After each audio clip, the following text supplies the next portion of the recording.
Chapter 1 Lunch at Frederick's.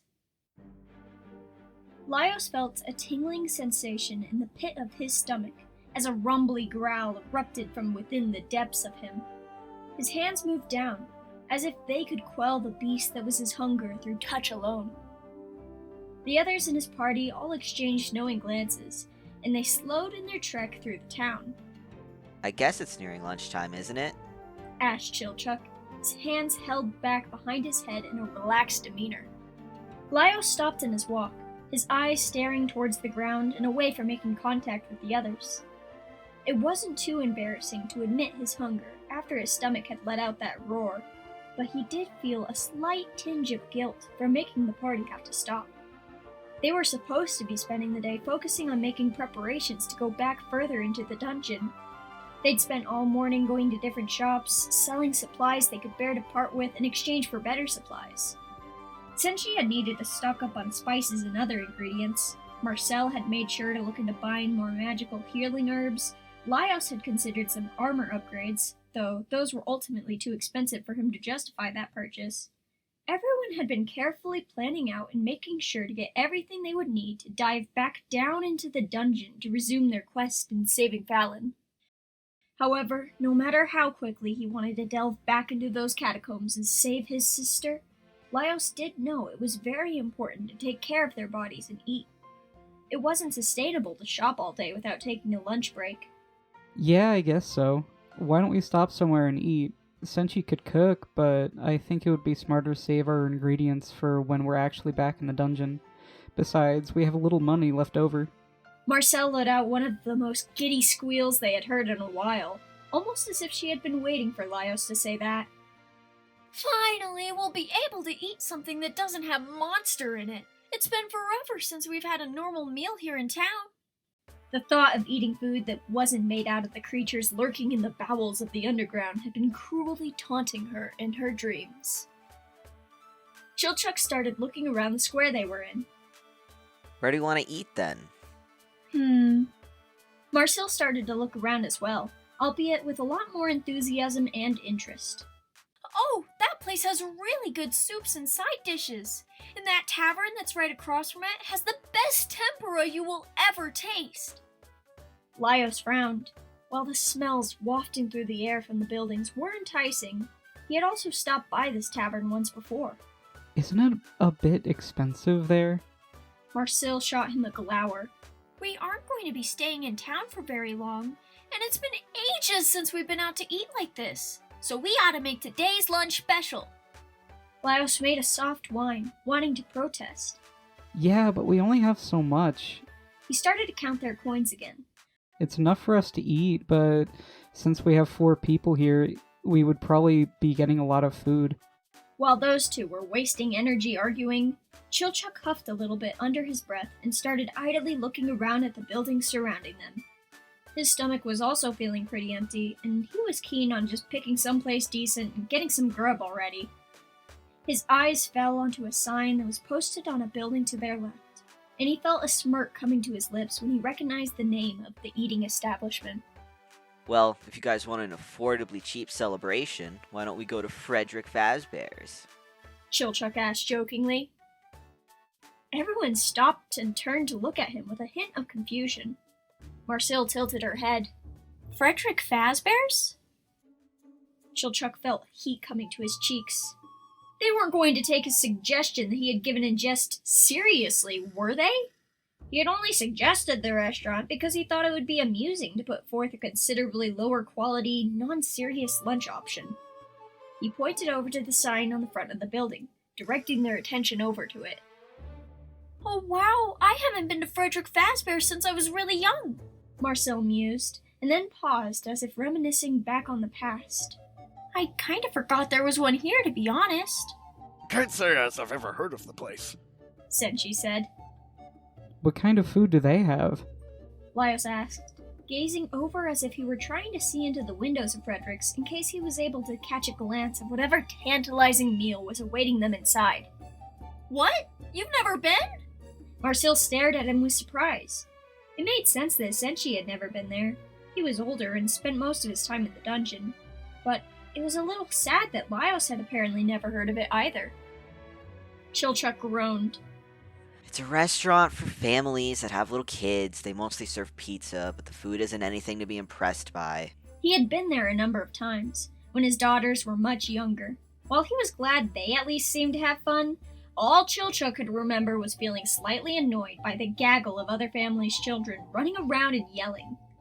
He had tried to drown out the noise with food and alcohol, which thankfully they served, or else he probably would have lost his mind. Chilchuck, you're making it sound awful! Marcille made a face. Her voice had a hint of disappointment in it. She started mumbling.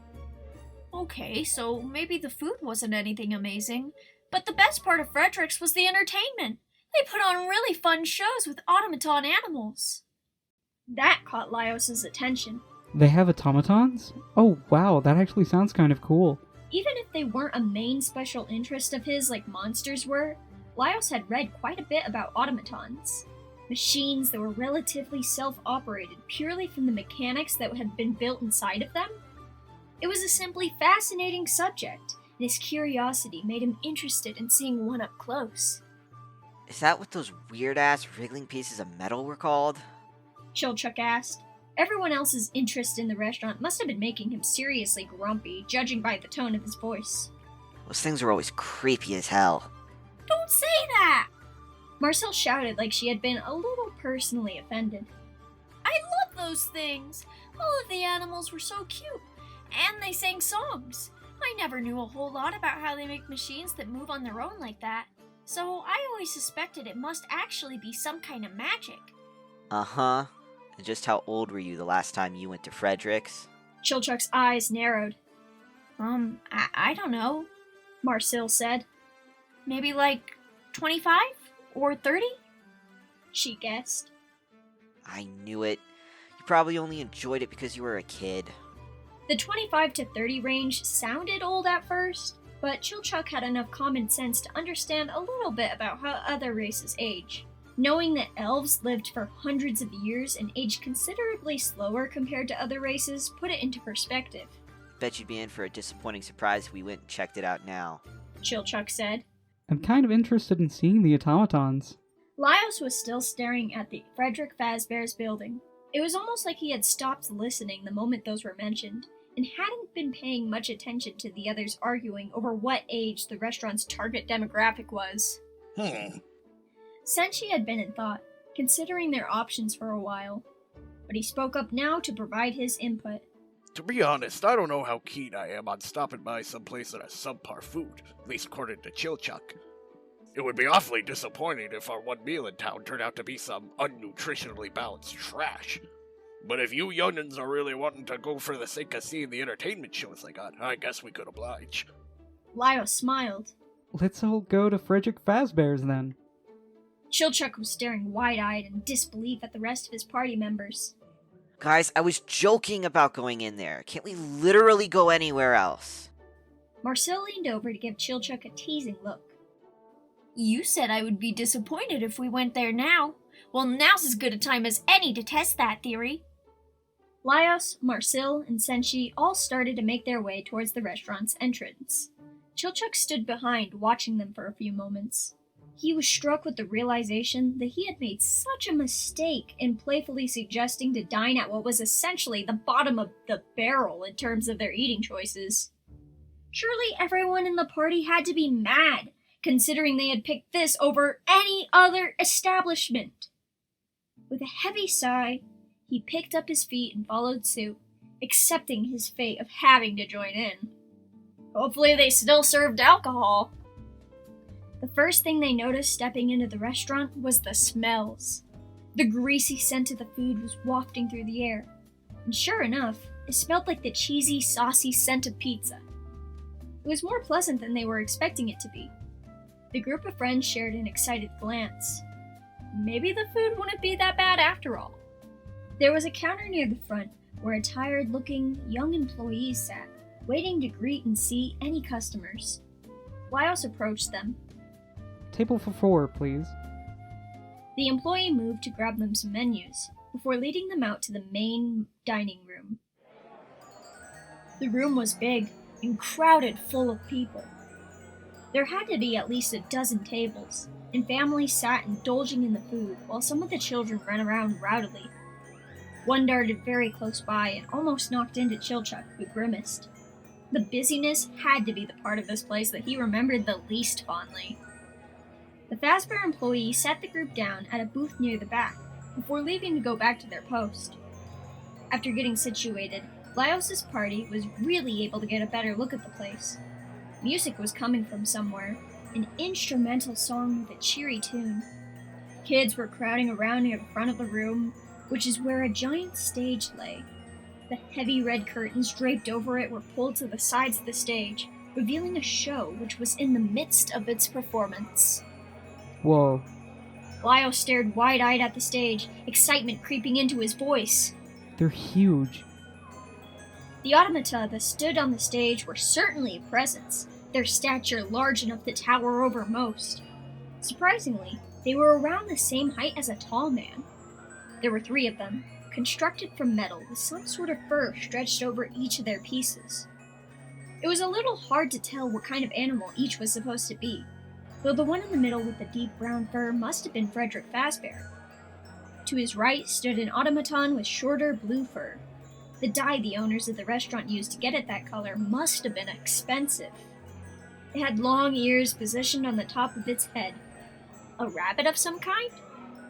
And a lute crudely positioned in its hands, giving the illusion that the music was supposed to be coming from this band of animals. In contrast to its peers, the final automata standing on Frederick's left had not fur on its body, but instead looked to be painted a soft yellow color. It must have been carved out of wood, with its most striking feature being a sharp orange beak and talons at its feet. This must have been a chicken or other bird of some kind. It had a cloth bib tied loosely around its neck with the words, "Let's eat," painted onto it. All 3 of the automata moved on their own in simple, janky actions, turning their heads, waving their arms, and blinking their eyes. It was kind of amazing how these pieces of machinery had been constructed. Marcel had a giddy smile on her face. It was obvious that Laios' attention had been grabbed by the automata, and perhaps that validated her fond memories of this place. Aren't they adorable? Laios stood and took a step towards the stage with the dancing animals. Before he could get too close, however, Chilchuck reached out to grab him firmly and yanked him back. Don't. You're going to embarrass yourself if you join in a crowd of children, Laios. Or worse, some parents might get mad at you if you block the view of a bunch of toddlers. Huh? Laios looked from Chilchuck and then back over to the stage. He hadn't considered that it would be weird at all to go and get a closer look at all the cool machines they had on display. But then again, he was never really good at picking up on social cues. With disappointment, he turned to sit back down at their table. Aw, I really wanted to get a good look to see how the mechanics make them move like that. I don't think anyone's allowed that close to them. You do have to keep off the stage. Marcel said. But you going up there to take a look shouldn't actually be a problem. It's not like they have an age limit. You can get a closer look at the show when it's less crowded with people. Let's focus on choosing what we want to eat for now. Senshi was looking through the menu already. He had an unimpressed look on his face. Though I don't know how balanced of a meal we can get here. Lyle supposed the others were right, and so they all joined Senshi in browsing through their options. The main offering being touted was pizza, though they had a few other meals as well. Burgers, salads, different side dishes like cheesy garlic bread or fries, several sweet desserts and drinks. It took a long wait after ordering for their food to actually arrive, but when it did, everyone sat up, somewhat excited to actually be able to fill their bellies. It seemed obvious that they had to try Frederick Fazbear's main dish, pizza, so they had gotten a large to share alongside sides picked out for each person. Chilchuck was happy to get his hands on a drink with wine and fruit juice in it, while the others settled for water. Their stomachs were grumbling, so there wasn't much hesitation before everyone started to grab themselves slices and take their first bites. Why does the crust taste like a sheet of papyrus? Chilchuck's face was contorted into a strange expression. There's hardly any flavor in this. Senshi held his slice up, as if he were trying to critically examine it in closer detail. I'm surprised they were able to make pizza this bland. It would be massively improved if they added garlic or spices to the sauce. Laios took a long time to chew after tearing off a piece of the pizza with his teeth. He spent a few moments mulling over the flavor, trying to place the words for what exactly he was tasting. When he failed, the only thing he could offer up was, I kind of regret picking this restaurant out over our other options. I told you so. Sneered Chilchuck. It's not the worst thing we've ever eaten. Marcel offered up quietly. Despite that, she had her head low, and there wasn't much confidence in the tone of her voice. I mean, there was that one monster that everyone just found awful tasting. Lyle scrunched his eyebrows. Which monster was that? I don't remember a time where everyone hated the food. Senshi's shoulders drooped as his expression fell. Have you not liked my cooking, Marcel? He understood when people were picky about food, so long as they were still respectful towards it. But he couldn't recall Marcel ever being openly upset about the food after trying it. It wasn't good to hide your true feelings. Of course, Marcel wasn't being entirely truthful about her feelings in the moment at all. Chilchuck scoffed. That sounds like denial. You are disappointed by the food, aren't you? Just like I said you would be. I'm not disappointed. Marcel argued, face slightly red. But shortly after being defensive, she must have realized how blatantly untrue that was. Well, okay, maybe a little. Marcel sighed, before picking at her side dish a bit. I was so excited to go out and eat! And to some place I haven't been to in years. But all of the food we've had in the dungeon was way better than this. And that had monster in it! I guess we've all gotten pretty used to Senshi's awesome cooking, huh? Asked Laios. Yeah, I'd eat pretty much anything Senshi makes. No comparison between subpar pizza and an actually amazing chef. Chilchuck said. Senshi blushed a bit bashfully from the praise given by his party members. Chilchuck took another bite. There's something off about it. Can't quite put my finger on it. Maybe it's that weird smell. The smell? Laios asked. He took a whiff of his pizza. While it wasn't the greatest pizza he had ever had, he didn't think it necessarily smelled bad. But he knew Halfwits had stronger senses of smell than most. Oh, the ingredients haven't gone bad, have they? Senshi sounded concerned. That would be a serious health issue. Chilchuck's face was scrunched up as he thought for a moment. No, I'm not sure if that's what it is. It's not like moldy food. He struggled, trying to determine just where that weird scent was coming from. He then moved his hand to pinch his nose and took another bite of the pizza and slowly chewed. Once he had swallowed it down, he said, It's definitely not the food. It's bland, but not actually that bad. the foul odor must have been coming from somewhere else in the room. Maybe one of those annoying kids running around had had an accident or vomited or something equally as gross. Whatever it was, Chilchuck wasn't sure if he was going to be able to finish eating with his extra heightened senses. The others, while sympathetic for Chilchuck, didn't seem to have the same issue with the smell. They continued to eat as much as they could. Sure, they had complained a lot, and Senshi certainly didn't seem very pleased with their meal, but Laios and Marcel agreed that the meal wasn't inedible or even bad. They were just biased by being used to far better options. By the time they had finished up their food, the crowd surrounding the grand stage had lessened considerably.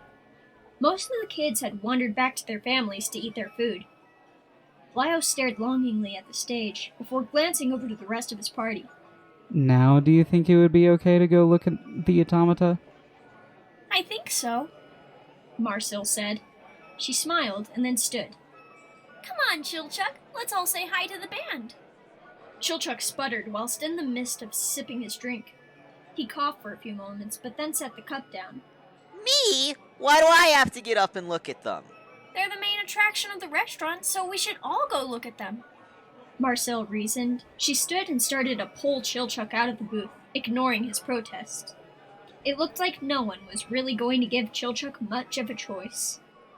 As the group made their way over to the front of the room, they noticed that the crowd around the stage really had lessened to almost no one. There was, however, a group of children gathered around a different corner of the room, surrounding a tall figure. Thinking for a moment that it was another automaton, Laios found it hard not to stare as they passed. It looked sort of like the automata that stood on the stage. There were metal parts covered in short, unkempt fur. This figure sort of resembled the rabbit figure to Frederick's right with those large ears. Only this automaton was a yellow color instead of blue. But when they got closer, Laios realized that it was actually someone in a bizarre-looking costume. Maybe an employee? It must have been part of the show, like a jester putting on a performance for a court. There was something unsettling about how the figure stood menacingly, unmoving, in the far back corner of the room like that. Wow! Marcel interrupted Laios' train of thought.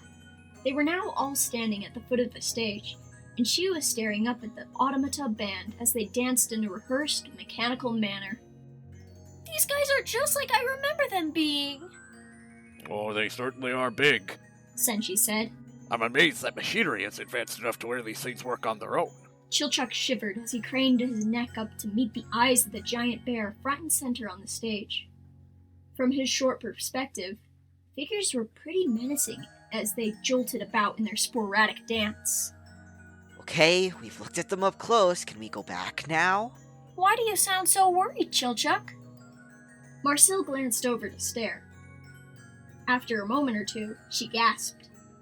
Wait, you're not scared of them, are you, Chilchuck? Chilchuck felt the blood rushing to his face as his cheeks heated up. No! Of course not. Don't be ridiculous. I just don't like the freaky way they move. It's weird. Aw, Chilchuck! Marcel started giggling at him in a teasing way, before preemptively stepping back out of his radius so she wouldn't be in close range of Chilchuck lashing out in anger. There really isn't anything to be scared of. Laios said. He had a smile on his face, and his hands were resting on the stage so he could lean as close as possible to the performance. Automata might move on their own, but all of it is predetermined and controlled by how people have built the mechanics inside of them. They have gears that move and interact with each other, which in turn moves their arms or other body parts.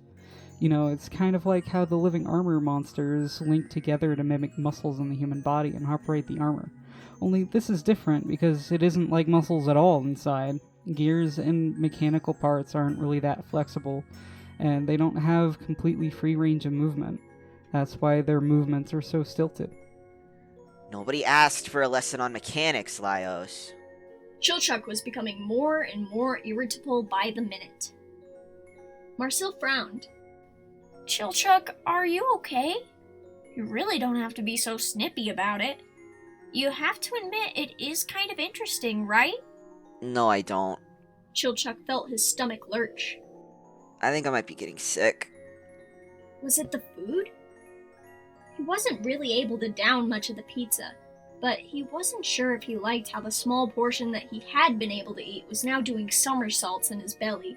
Or maybe it had something to do with the overwhelmingly strong odor that was invading his nostrils, threatening to make him gag. That weird smell is way worse over here. I feel like I'm gonna throw up. Oh yeah, you are starting to look a little green. Laios' voice was filled with concern. Do you need to sit down for a moment or something? Senshi looked Chilchuck over. I think you two should help watch him until he's feeling better. I'll go get our tab paid for, and then we can leave. He walked away after entrusting Marcel and Laios with the task of caring for their sick friend. They helped Chilchuck in making their way back to their booth. Chilchuck felt a little dizzy, and the room spun with every wobbly step he took. He couldn't put his finger on why he felt like the atmosphere was so off. There was something eerie about the room. The food, those creepy animal automatons, the foul stench lingering in the air. Marcel sat him down. Here, you should drink some water, she offered. He muttered his thanks and downed the cup. It actually did seem to help a bit. Chilchuck soon felt the water wash over the fog in his brain. As he looked out across the room at the animals writhing around on stage, he began to feel a little bit silly. Maybe he had been overreacting about everything. This place was weird, sure, but it also just seemed like a fairly normal, if not subpar, eating establishment with strange entertainment for kids. That's odd. Laios was talking to himself under his breath, his attention focused on the far corner of the room. Where'd that weird person go? What weird person? Marcel followed his gaze, confused. There was an employee there earlier. It looked like they were wearing some sort of automaton costume. Disappointment was written across Laios' face. I kinda wanted to get a closer look at it once it was less crowded. The corner of the room was now empty, the strange figure having now completely vanished. After a few quiet moments, Laios shook his head. Oh well, I guess it doesn't matter. It was then that Senshi walked back over to their table. I got everything taken care of. We're ready to go whenever you all are ready. He then turned towards Chilchuck's direction. Are you feeling any better, Chilchuck? The half-foot nodded. I think I'm just ready to get out of this crappy place. Everyone seemed to be in agreement on that. And so, without much further deliberation, the party exited Frederick Fazbear's.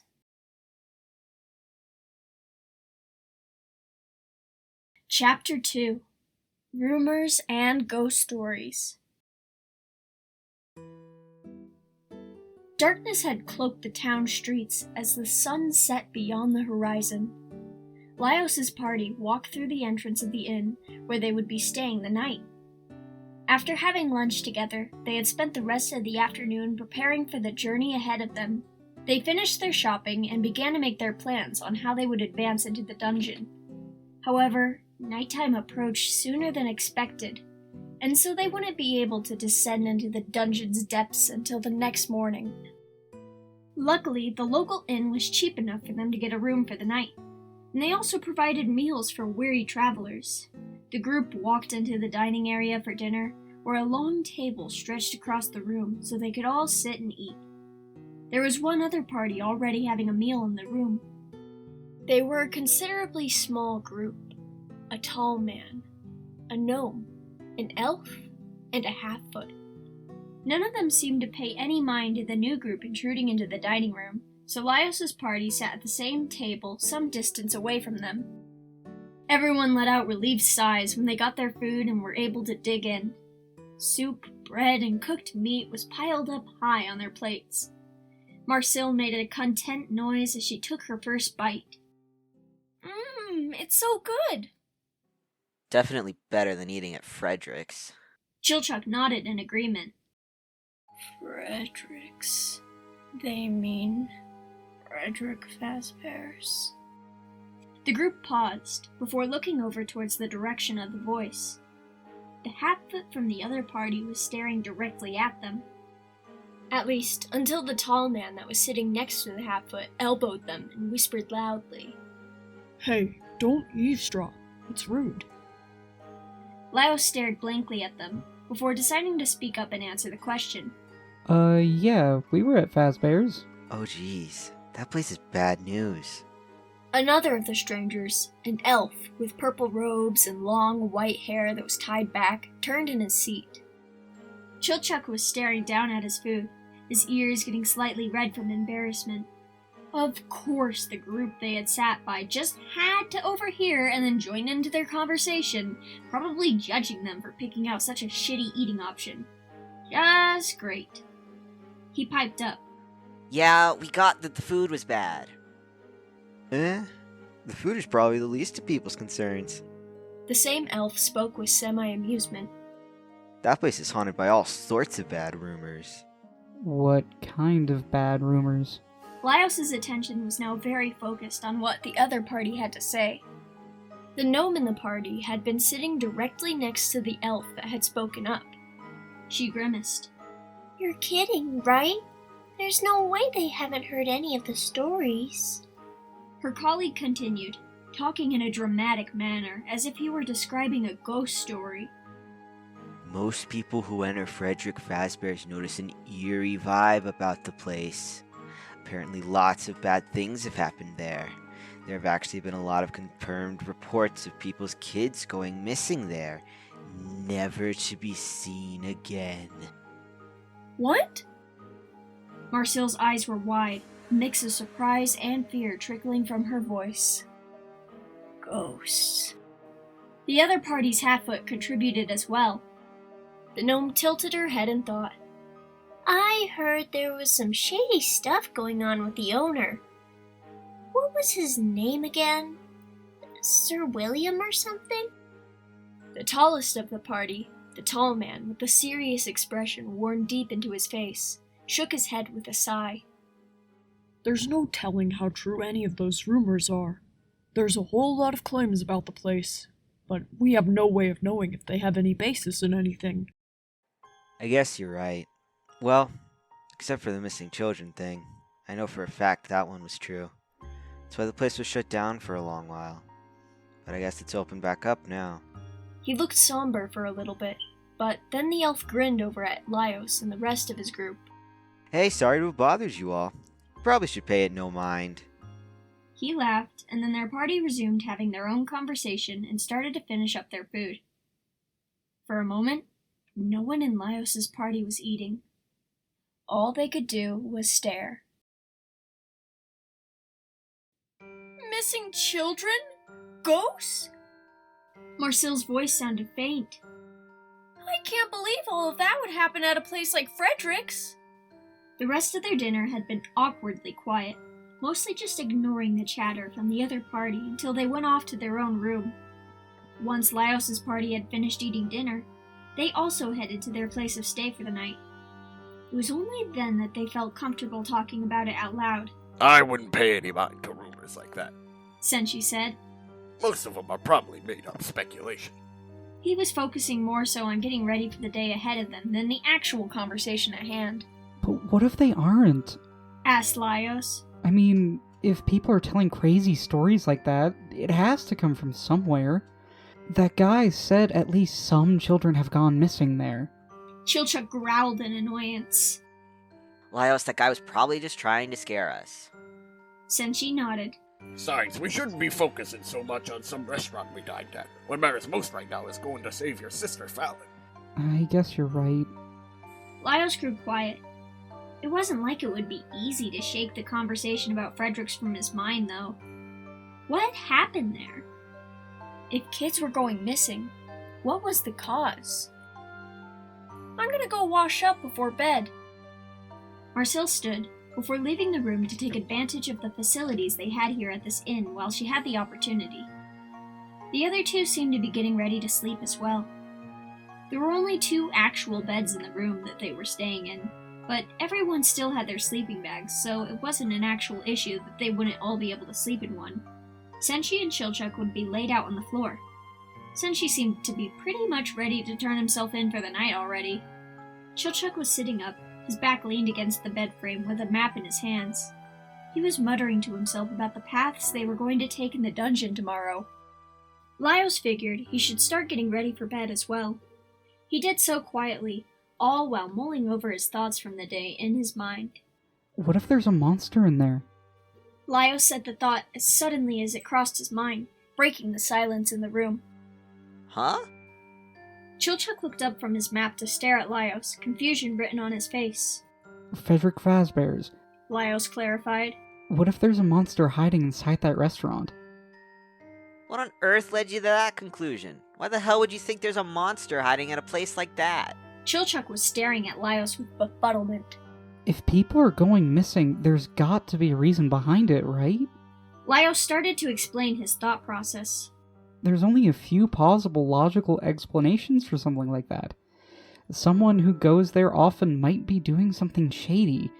Or maybe there's something dangerous in there, like a monster. It could be feeding off of those missing children. Chilchuk had his typical look of skepticism on his face. That's stupid. But it's a possibility, isn't it? Laios' voice was starting to raise. Don't you guys think we should investigate a bit more? If there's a monster, maybe we could slay it. We could be saving people. Senshi glanced over at Laios for a few moments. Laios, I think you're overthinking this whole thing. Laios made a disappointed sound. But Senshi... Before he could protest any further, the door to the room opened. Marcille walked in, her hair let down and combed through, and her sleeping attire adorned. She stared for a moment at the scene in front of her. What's going on? Chilchuk gestured over at Laios. He won't shut up about Frederick Fazbear's. Laios whimpered a bit.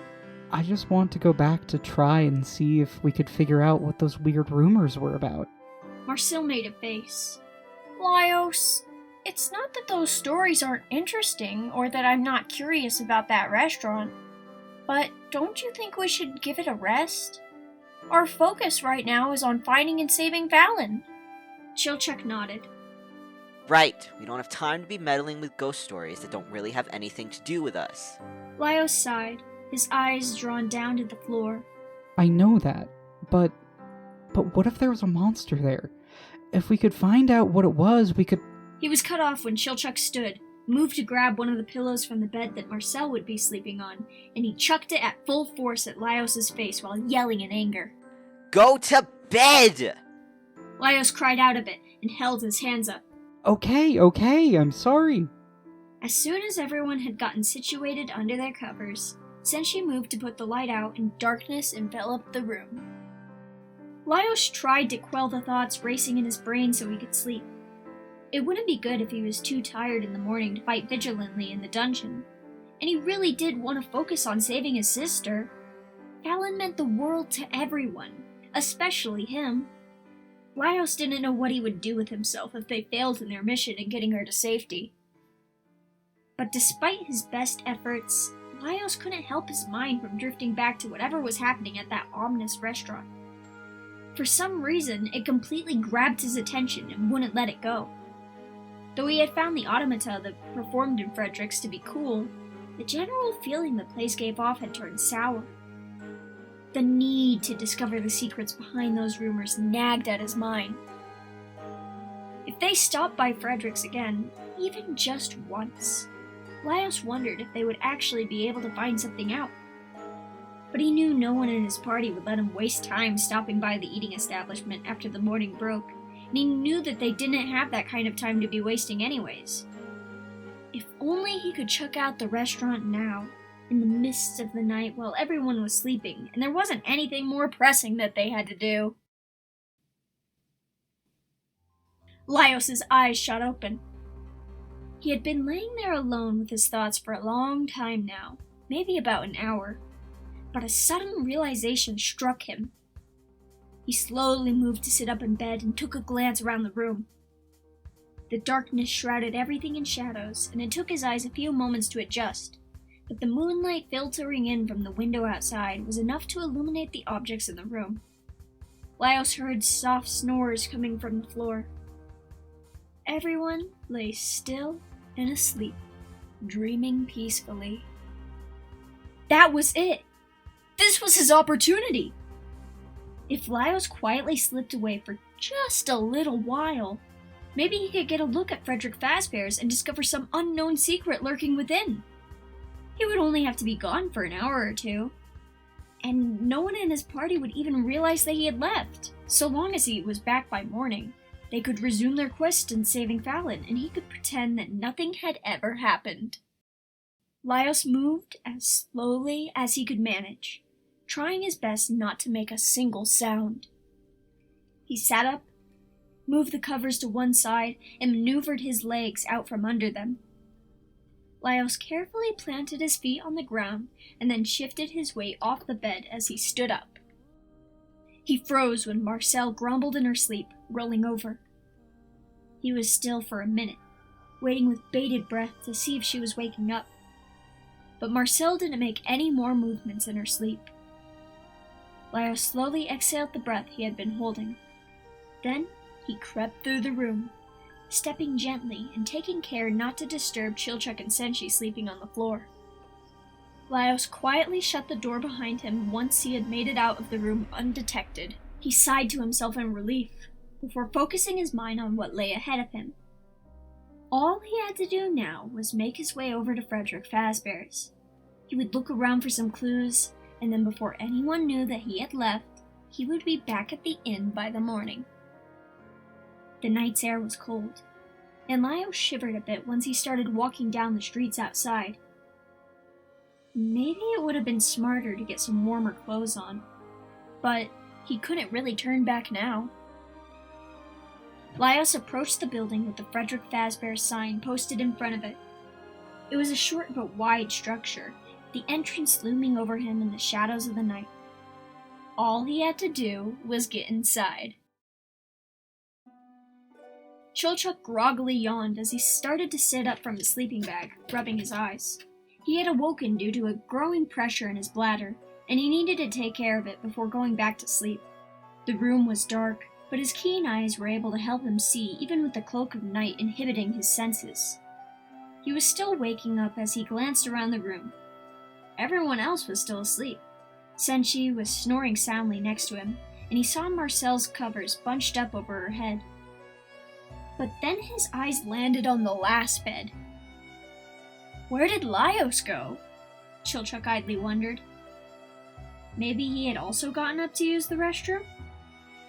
Chilchuk yawned again, deciding not to pay it any mind. He moved to stand and then sleepily walked out towards where the restrooms were. Chilchuk didn't think it was weird until he actually walked in and saw that Laios wasn't in there either. He glanced around the room, but it wasn't like there was anywhere Laios would be hiding in here. The restroom was small and empty. Chilchuk took care of his business and went pee before heading back into their room. Senshi. Chilchuk's voice was soft but urgent, as he gently started to nudge him. Senshi grumbled a bit, and it took Chilchuk starting to shake him with a little more vigor for him to actually open his eyes. Senshi, do you know where Laios went? Chilchuk said once more. Senshi made a soft, confused sound before sitting up a little. Oh, is he not in bed? Chilchuk shook his head. The blankets on Marcel's bed moved as she woke up with a soft groan. Oh, what's going on? The way she asked her question made it clear she was still half asleep. Chilchuk spoke up. I can't find Laios. Huh? Marcel was now sat up in bed, rubbing her eyes. She stared over at Laios' empty bed. Maybe he's just in the bathroom. No, I just checked in there. Chilchuk said. Well, where the hell did he get off to, then? Senshi asked, looking around the room. Chilchuk was quiet. Laios had disappeared. And where exactly he might have gone was starting to dawn on him. He started growling under his breath. That fucking moron. Chilchuk felt the other's concerned eyes staring at him. He was feeling a sudden urge to be incredibly violent, so he grabbed his own hair and started swearing furiously while failing to keep his volume restrained under his breath. Once he had gotten his initial anger out, Chilchuck turned towards Senshi and Marcel. We should get dressed. I have a feeling I know exactly where he went. Marcel's expression was worried. Where do you think he wandered off to? Chilchuck had already stood up and was starting to get dressed and ready to head out, although he was glaring and being rough with his bags as he got out the clothes that would be necessary in keeping him warm this late at night. Where else? That idiot kept yapping about wanting to check out that crappy Frederick Fazbear's restaurant again, right? Marcel and Senshi's faces fell with the realization. Frederick's? Wait, you don't really think he went back there, do you, Chilchuck? Marcel's voice was raised with alarm. That place is closed at this hour. He wouldn't even be able to walk through the front entrance. Senshi pointed out. Marcel nodded. Yeah, Laios can't be that stupid enough to try something as crazy as breaking in, right? Chilchuck had the most annoyed grimace on his face. I wouldn't be surprised if he was that stupid, which is why we have to go and stop him before he gets himself arrested. As he pulled the boots over his feet, he resumed swearing to himself, now in his own native tongue, so the other two were unable to tell exactly what he was saying. It wasn't hard to surmise how crude it was, though. With grumbles and groans and annoyance at how idiotic their party leader could be, everyone scrambled to get on suitable enough clothes. Once everyone was ready enough to head out, they wasted no time in leaving to try and find the imbecilic Laios.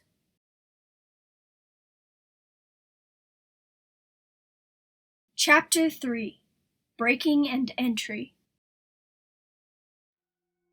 Walking through the streets at night, when not a single other soul was around, was somewhat ominous. The whole party had been keeping an eye out for any sign of Laios as they trekked towards the restaurant, but to no avail. The town was, for the most part, completely devoid of people. Frederick's building seemed even creepier in the night. The wear and tear on the bricks on its exterior made it look more run down than it actually was. It was surprising that the place was still open, when, from the outside, the deterioration was pretty noticeable if you stopped to stare at it for a while. The elf in the party they had spoken to earlier did mention that the place had been shut down for a while. Chilchuck started taking quick glances around in every direction, scanning the area. When he was absolutely sure of the fact that the group was alone, he approached the entrance of the establishment and started to examine the handle to the door. Locked. Of course. He announced. There's no signs of it having been broken open or anything like that. I'm sure I could pick this lock, but I don't think Laios is that smart. He took a step back, away from the door. I think we should start circling around the building and looking for any signs of forced entry. If that idiot did break in here, we'll probably be able to tell. Marcel's face was full of discontentment. I can't believe how stupid he is, she murmured. The group had to be mindful of their actions, lest they were spotted doing suspicious activity by some passerby, so they moved quickly. Sticking together, they all started to walk around the building, examining the walls and doors for any sign that they had been tampered with or broken into. It wasn't long until Chilchuck stopped, his gaze caught looking upward at one of the windows high up on the building's side. It was wide open. He muttered something to himself that sounded a lot like, "Oh my fucking god," before turning towards the other two. You think he went in there? Through the window? Marcel sounded a little bewildered at the idea of Laios actually breaking and entering into an entrance like that. I fear that it's likely he did. Senshi said solemnly. Chilchuck let out a deep sigh. You know, I kind of don't even want to go in and save him. I don't want to get myself arrested just because Laios has no common sense. Marcel frowned. Yeah, but he might have gotten himself hurt or into trouble already. We have to go in there and get him out. We do need him so we can go search for Fallon tomorrow after all. Chilchuck raised an eyebrow. Do we? I mean, we could just ditch him and go find Fallon by ourselves. Of course we do! Marcel shouted. He's the party leader and one of our only fighters who doesn't have to rely on magic in combat. Besides, if we ran into that mad mage again, do you really think we'd be able to take him on with only 3 people? Guess you have a point. Despite that, Chilchuck looked completely unenthused about the idea of having to break the law to get Laios back. He gave another heavy sigh. Okay guys, here's the plan. I'm going to need one of you to help boost me up a little so I can actually reach that window. Then you guys will follow in after me. We find Laios, I beat his ass, and then we leave as quickly and quietly as possible. Let's get this over with fast so we don't land ourselves into any trouble. Got it? Senshi had a look of concern on his face. I'm not sure if this is the best plan. A lot could go wrong if we end up getting caught in there. But we don't really have any other alternatives. There isn't really that much time to come up with anything else. If Laios does get arrested, it would delay us going back into the dungeon way longer than we need. Chilchuck said. Just go along with it now.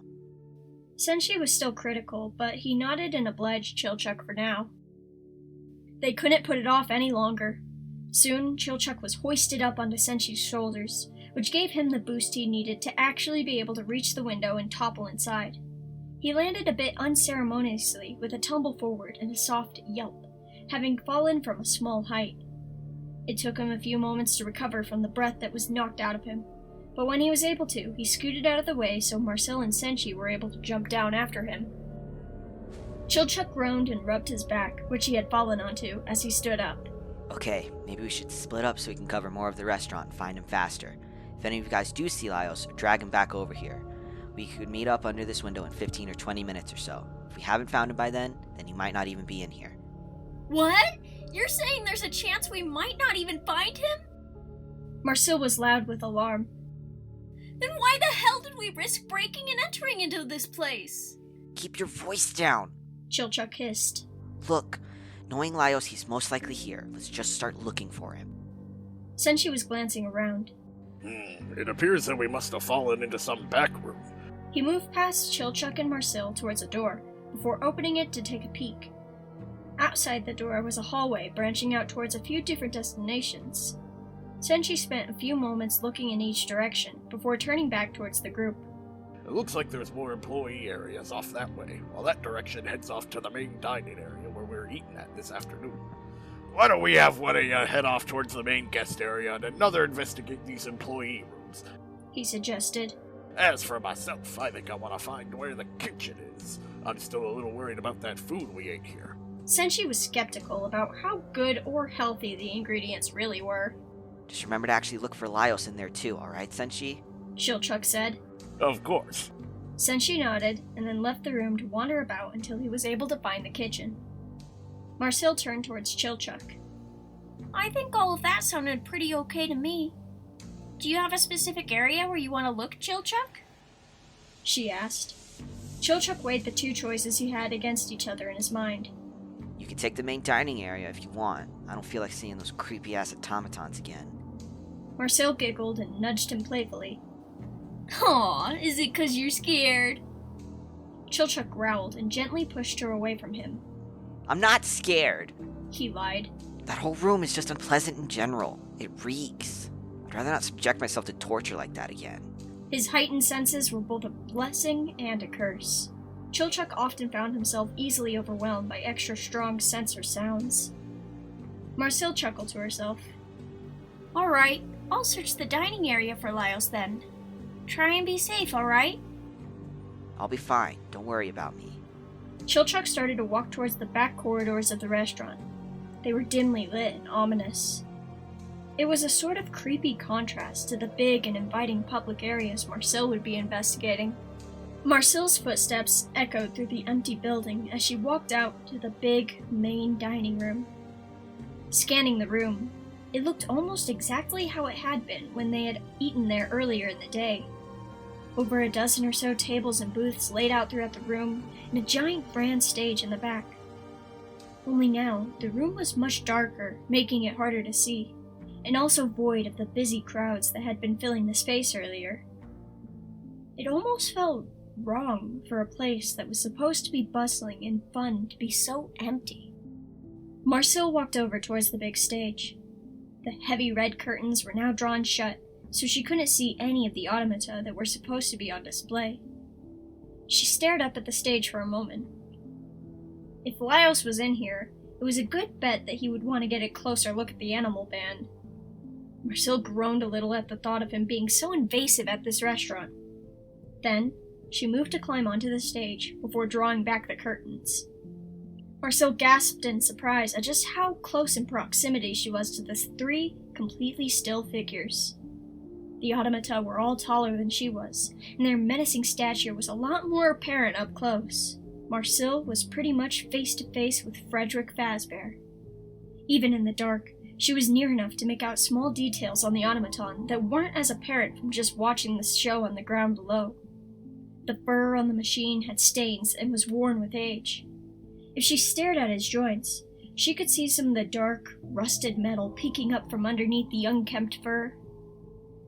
The bear's eyes were painted blue, and he seemed to be gazing directly into Marcel's soul. Marcel took a glance around at the other 2 automata. The bunny and the chicken were both rigid in their pose, staring blankly out into the rest of the room. She stepped away from the bear and towards the dark blue rabbit. This one had always been her favorite as a child, but Marcel couldn't remember any of the animals' names besides Frederick. She turned her head towards the bird with the carved wooden features. I wonder if that one would be Laios' favorite, she thought to herself. After all, he did seem oddly enamored with the chickeny features of the cockatrice and basilisk that they had encountered on their adventures before.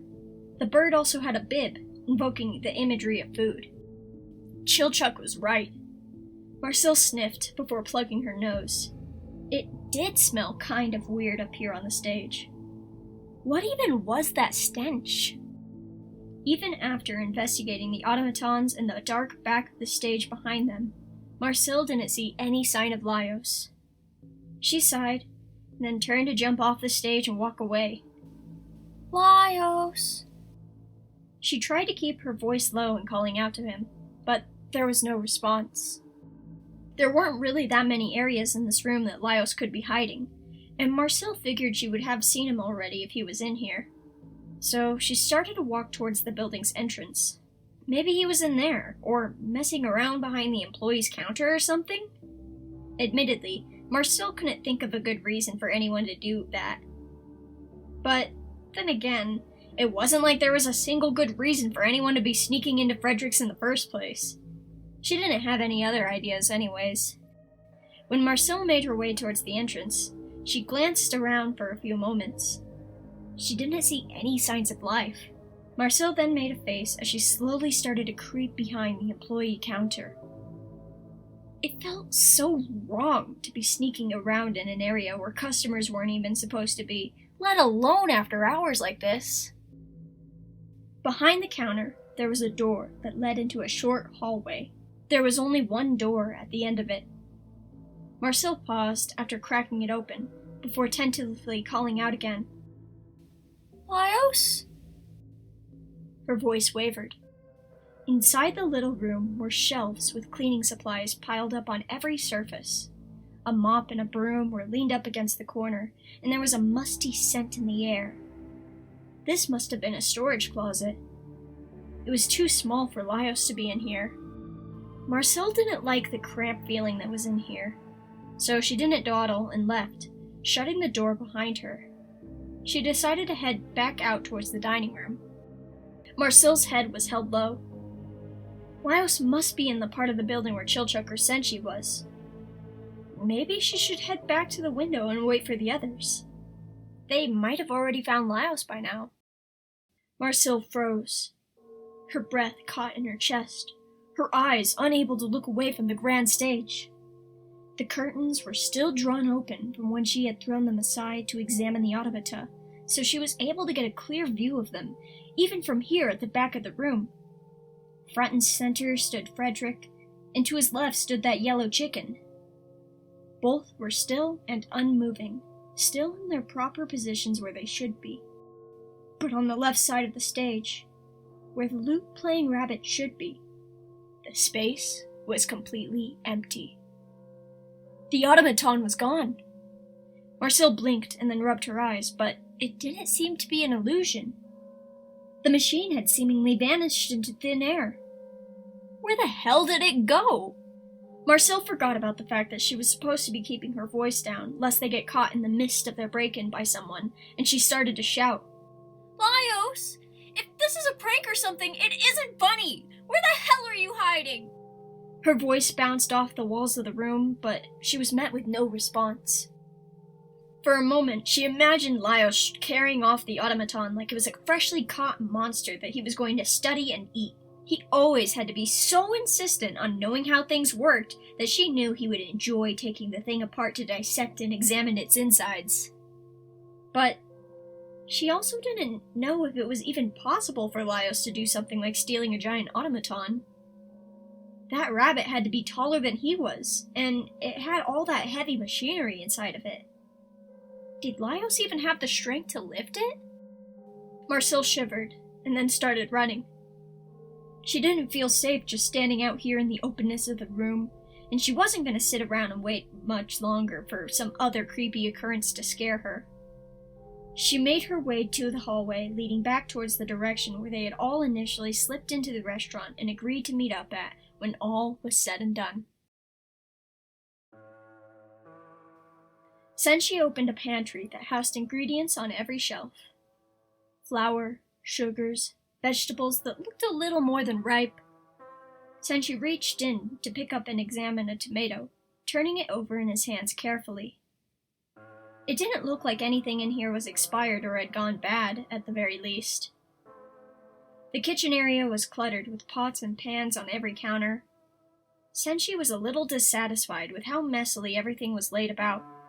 It made it harder for him to walk around and inspect the room thoroughly.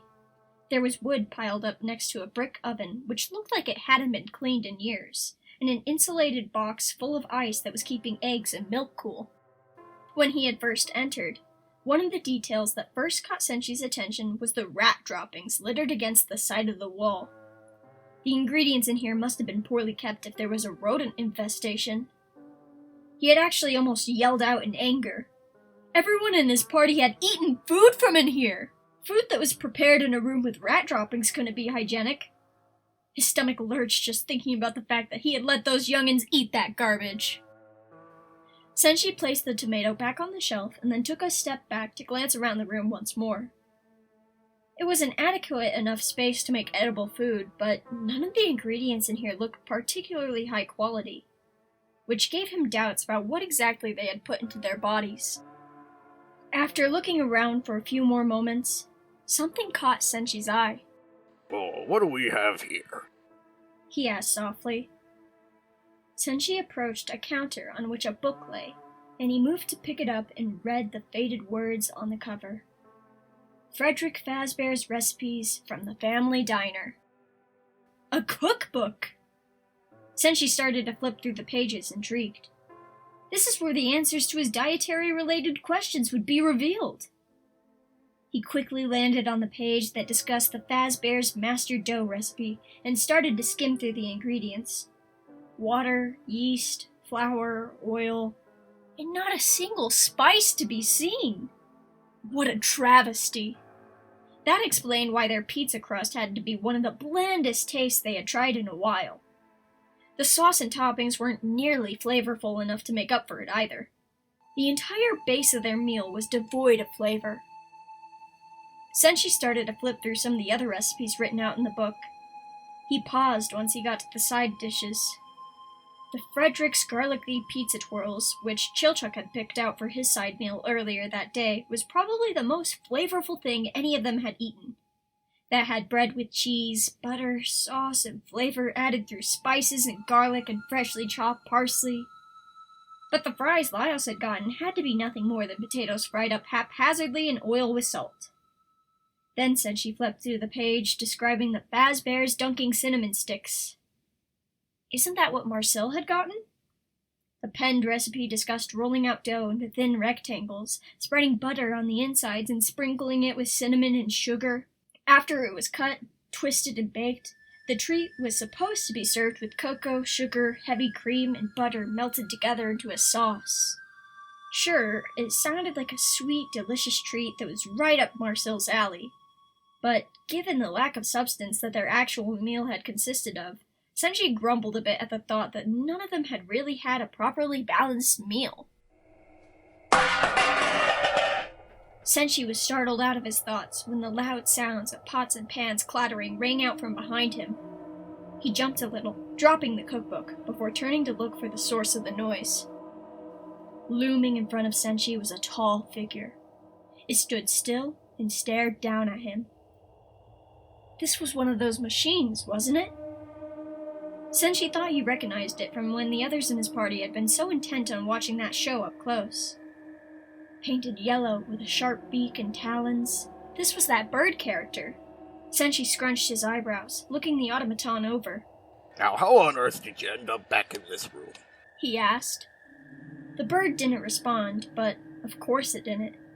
It wasn't alive, so it wasn't like it could really talk at all. Could it?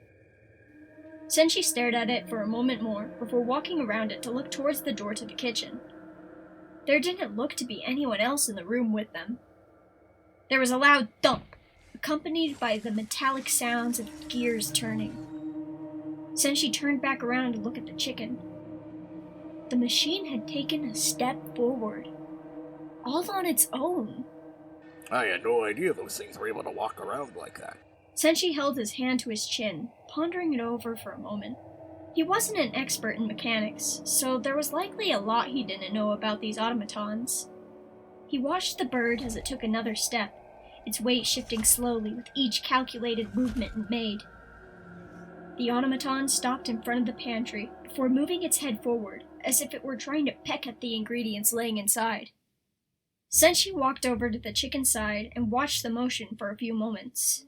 It almost looks like you're trying to eat those, but you can't just eat flour and vegetables laying on a shelf. You gotta cook it up into a meal first. He started musing to himself. What am I saying? You can't actually be hungry, can ya? No, of course not. You're just a machine, aren't ya? The bird paused for a moment and its head began to turn. It almost looked like it was staring straight at Senshi. Senshi looked back into the mechanical creature's eyes. Why did he feel like it was actually looking back at him? Did machines have souls that he didn't know about? After a little while, the bird turned and resumed pecking at the food in the storage. Senshi found himself deep in thought as he watched its beak bobbing back and forth. Regardless if you're actually alive or not, your belly won't be filled by pecking at stuff like that. Maybe I could fix you up something that's actually edible. You know, 'cause you have a stomach, right? Senshi eyed the cookbook, which had fallen onto the floor when he had dropped it out of surprise earlier. He carefully picked it up and began to turn through its pages once more. You know, most of the meals that are written in here are a travesty. Decent enough food, but nothing that'll actually meet your nutritional needs. I bet I could improve upon some of these meals, though.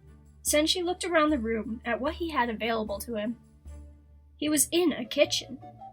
He very well could cook whatever he wanted from the ingredients that were stored there in the pantry. Sure, it wasn't the cleanliest place in the world, and he would be hesitant on eating the food that was in here himself. So, Senshi decided that he would have to thoroughly wash the ingredients and every exposed surface of the counters before he got to work.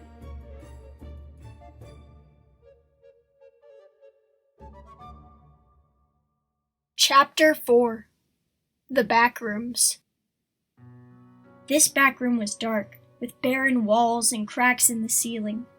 A thick layer of dust lined every surface, and a musty stench was wafting through the air. The room was small but cramped, as there were mechanical parts and tools littered across the floors and counters.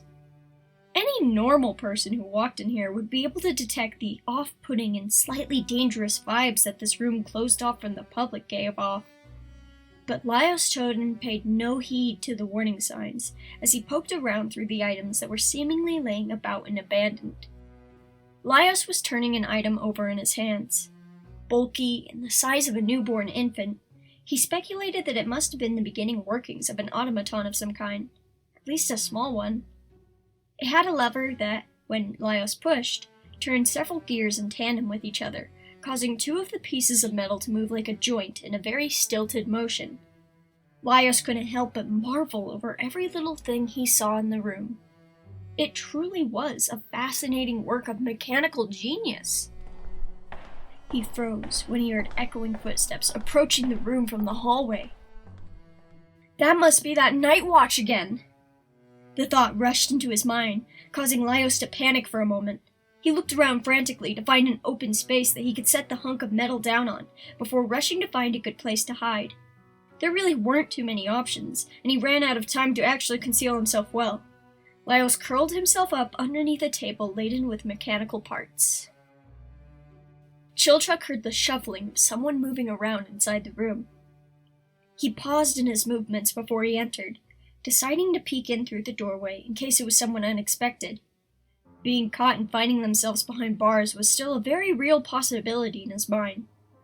But upon glancing into this messy, hectic-looking room, Chilchuck didn't see anyone. At first. However, Chilchuck wasn't blind. He narrowed his eyes when he spotted his idiotic colleague huddled beneath the table, like a child who was hiding from his parents after doing something wrong. Chilchuck's patience was at its limit, and his voice was seething with anger as he snarled out his name. Laios? Huh? Laios actually opened his eyes to look at just who it was who had entered the room. His face lit up in recognition. Oh, Chilchuck. Chilchuck stomped over and started to forcefully drag Laios out from under the table, before smacking him soundly on the head. Ah! What the hell were you thinking? Laios cried out and tried to hold up his arms in an attempt to shield himself against Chilchuck's fury. Chilchuck was relentless, though, and he hit Laios again before shouting at him. Can't believe you were actually stupid enough to break into private property like this in the middle of the goddamn night. Do you have any idea how much trouble you'd be if someone caught you in here? Laios started whimpering. Chilchuck really was scary when he was mad, and Laios knew he had every right to be. I'm sorry, okay? I just couldn't stop worrying about people getting killed from some monster being in here. You're gonna be sorry. Chilchuck raised his hand to wallop him again. Laios flinched. Chilchuck, His voice wavered. please wait a second. Chilchuck paused, his fist still held high in the air. He had no intention of being lenient with Laios at all, but the cry of his voice was so pathetic that he allowed him just one moment. Chilchuck, if you're gonna beat me up and yell at me, can you wait until we're back at the inn? Laios asked. Why should I do that? Chilchuck glared, annoyance dripping in his voice. Because if you do that now, it'll make a lot of noise and we might get caught. Laios was keeping his voice low. I saw someone on Night Watch earlier. Did? While Chilchuck had been wandering around the deserted corridors earlier, he hadn't seen a single other soul. To be honest, the dark and silent hallways had sent a shiver up his spine. The backrooms available only to the employees were actually a lot more expansive than he had anticipated. In fact, it was weirdly big for a simple pizza restaurant. Chilchuck almost found himself lost in the place. Laios nodded. I don't think the guy saw me, though. It happened a while ago, and I haven't seen him since. Chilchuck sighed, before letting go of the tight hold he had on Laios. Fine, but don't think I'm letting you off the hook at all. Laios let out a small sigh, and then after a moment moved to get off the ground. Chilchuck was now looking around the mess of a room. What on earth are you doing in a creepy-ass room like this anyways? Oh, I think this is an automata workshop of some kind. At least, this room looks like it might be used for repairs or tinkering with the mechanics of them. Laios pointed over to the table. Do you see all those gears and metal parts? Yeah, of course I do. How could he not see them? The room was so full of crap that Chilchuck was worried about tripping over something if he didn't watch his step. These are the same kind of mechanical parts that are in all of those machines. Laios looked around before spotting the pieces of metal that he had been handling earlier. He bent over to pick it up, wanting to show it to Chilchuck. Look, this is a piece that you would probably find underneath all that fur on those animals. When I push this lever, the gears cause these pieces to move. Laios pushed the lever to demonstrate. Do you see how it kind of acts like a joint, with these two pieces of metal swiveling in a stilted movement? Chilchuck just stared at the pieces, scowling a little. He couldn't really find it in himself to care. Laios smiled and began looking at their surroundings again. This whole room is full of stuff like this. There's so many cool mechanical pieces that move in interesting ways, even if they're unfinished. I came in here trying to see if there are any signs of monsters living in here, but I've only really been able to find stuff like this in these back rooms. So you were wrong. Chilchuck said. Lio sputtered. We don't know that yet. There has to be some reason that children have gone missing here. His expression suddenly turned serious. Chilchuck, we never heard anything about if their bodies were found, right? I can't stop thinking about it. What if the reason they were never found is because they were eaten? Chilchuck rolled his eyes. That theory is way too far-fetched. If there was a monster in here, someone would have noticed it by now. Chilchuck grew quiet, thinking it all over. You know, they probably just got kidnapped by a bad person or something. Laios frowned. You think so? I don't know. It wasn't as if Chilchuck knew a whole lot about this place, but he thought over all of the details he knew carefully, as if it were a puzzle he had to decipher. There are a lot of messed up people in the world who don't have good intentions. A family restaurant where they could just let kids run around like this one. It wouldn't be too hard for someone to abuse the situation and take advantage of some of those kids if a parent wasn't watching too closely. The thought made Chilchuck's stomach sick. Laios was quiet, a somber expression on his face. The air in the room suddenly felt a whole lot more heavy. Chilchuck sighed. Look, Laios, I know you probably didn't have any bad intentions by sneaking in here. Rumors about people going missing like that can be kind of alarming to overhear. I know how reckless you can be, especially if you think you're doing good by helping people. But we weren't involved with any of the shady stuff that's been happening at this restaurant, and we have bigger priorities that we should be focusing on right now, like your sister. Maybe someday after Fallon is back with us safe and sound, we'll hear more about the mysterious stuff that happened here.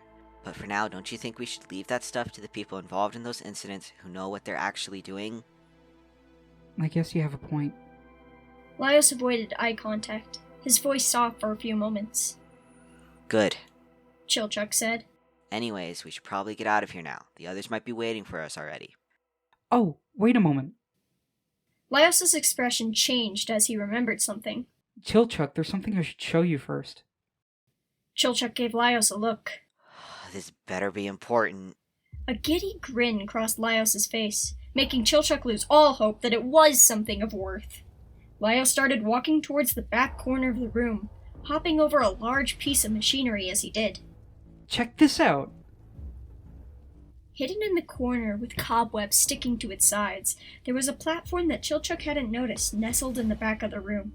It looked like it was a stage, albeit a lot smaller than the grand one that was on display in the main dining room. Dark purple curtains made of velvet were drawn over it, and Laios turned to watch Chilchuck's reaction expectantly as he pulled the cloth back, revealing what was inside. Chilchuck jumped at the creature that jutted out from the darkness inside of the stage. A single beady eye stared at him, and a long snout was snarled back to reveal sharp-looking teeth. Matted orange fur covered the surface of an automaton that had been concealed here. It had pointed ears and clearly resembled a fox of some sort, though the machine was clearly in sorry condition. Tears covered its body and limbs, revealing the metallic parts that were underneath the fur. What on earth had caused this thing to be in such disrepair? One of the arms of the automaton looked like it had been ripped off entirely, and a piece of cloth was covering half of its face, tied around its right eye. Ugh! Chilchuck shouted and immediately distanced himself, almost tripping over a long piece of metal that had been abandoned on the floor as he stepped backwards. Laios, the hell is that thing? It's another automaton, isn't it cool? Laios sang happily. No! It's disturbing! Chilchuck replied. Laios ignored Chilchuck's displeased disposition and stepped onto the little stage where the fox stood. It's a fox. It must be out of order because of all the damage it has. Laios started theorizing out loud to himself. I wonder what caused all these tears on its body. But look, if you look closely here, you can see the metal shell covering the mechanical parts and hiding underneath its fur. And look at this arm here. Laios gently moved a hand to touch the exposed pieces of metal that were sticking out of the elbow joint. It's been torn off somehow, but the insides are still poking out where the rest of its arm used to be. Look how sharp it is. I bet someone could cut themselves on this if they weren't careful. Then stop touching it! Chilchuck stepped forward to grab Laios and drag him back off the stage. You can't just go poking around looking at machines that aren't yours. What if you break something or get yourself hurt? Lio started trying to justify himself. I was being careful with it. Chilchuck huffed. You should keep away from it! He stopped to stare at the automaton again. It was creepier looking than the other three had been, with how roughed up it looked. Being this close to it was almost making him sick again. Wait a second. Chilchuck stopped, his voice soft with realization. I think I just figured out what that terrible smell is coming from. He moved one hand to cover his nose, and then used the other to point accusingly at the fox. It's them! Those damn machines! Really? Laios asked. He looked at Chilchuck for a moment, before turning towards the automaton.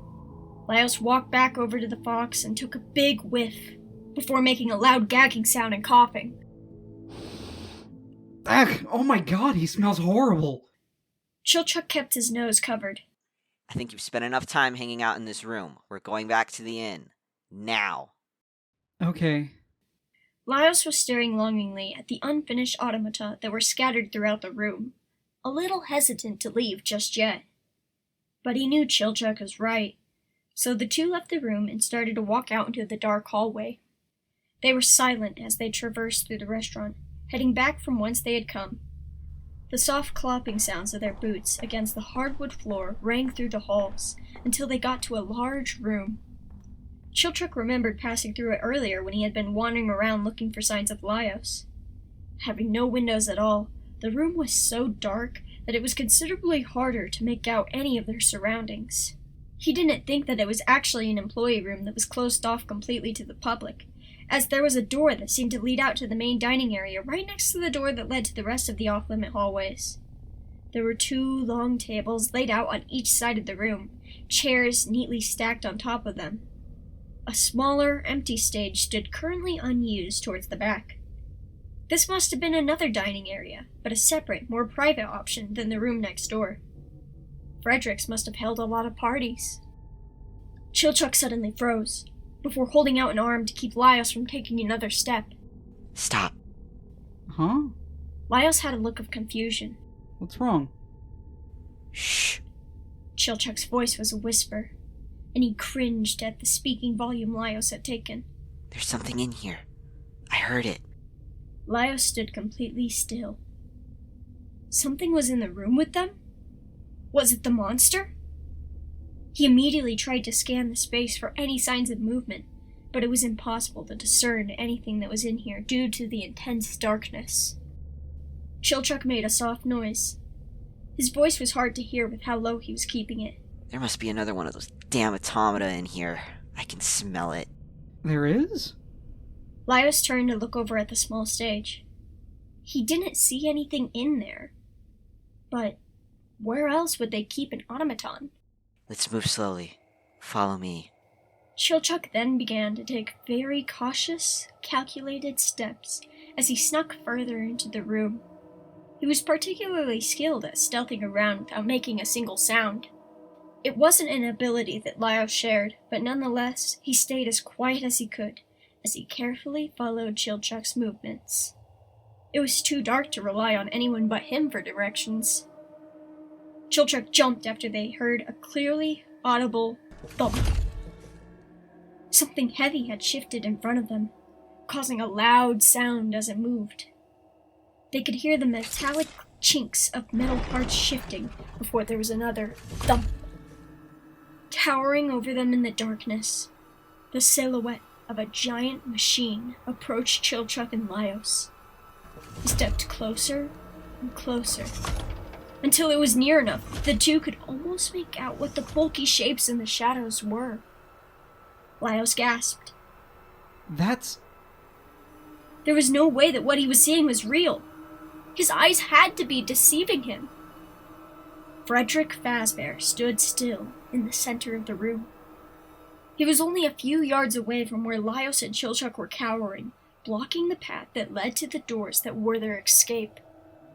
Chilchuck started trembling. He found himself unable to move his legs or even say a word. Laios' voice was filled with disbelief. Frederick Fazbear? What's he doing in here?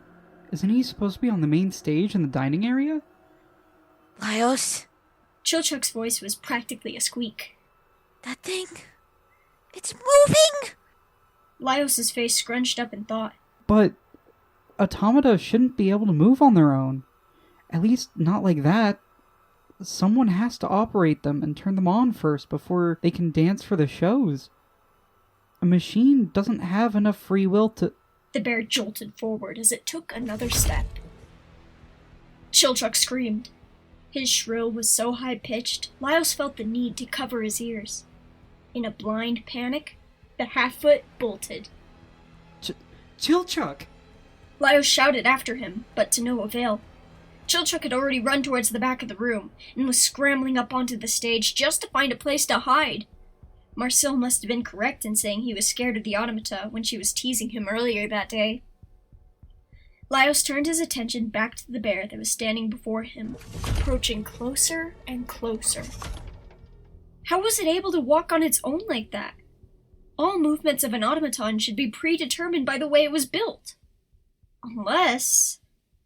Laios' eyes grew wide. He backed up from Frederick several steps, before turning to look over at the stage again. Chilchuck! He could barely see Chilchuck all the way over there in the dark, but his friend was huddled low on the stage, his small face visibly peering out from behind the curtains in fear. Chilchuck didn't move or respond.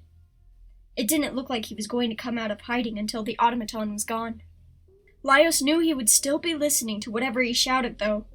Chilchuck, this must be it! The monster hiding inside of Frederick Fazbear's. It has to be hiding inside of the automatons, just like the living armor mollusks. Laios' thoughts were starting to race. Could this be the literal exact same kind of monster as living armor? And how did the monster get inside of the automatons in the first place? This building wasn't anywhere near the dungeon catacombs. Did a monster wander out from underground, make its way into town, and somehow wind up here? Frederick made a low, creaking sound as he stopped right in front of Laios. It snapped him out of his thoughts. Right, he didn't have time to think about any of that when there was a monster right in front of him.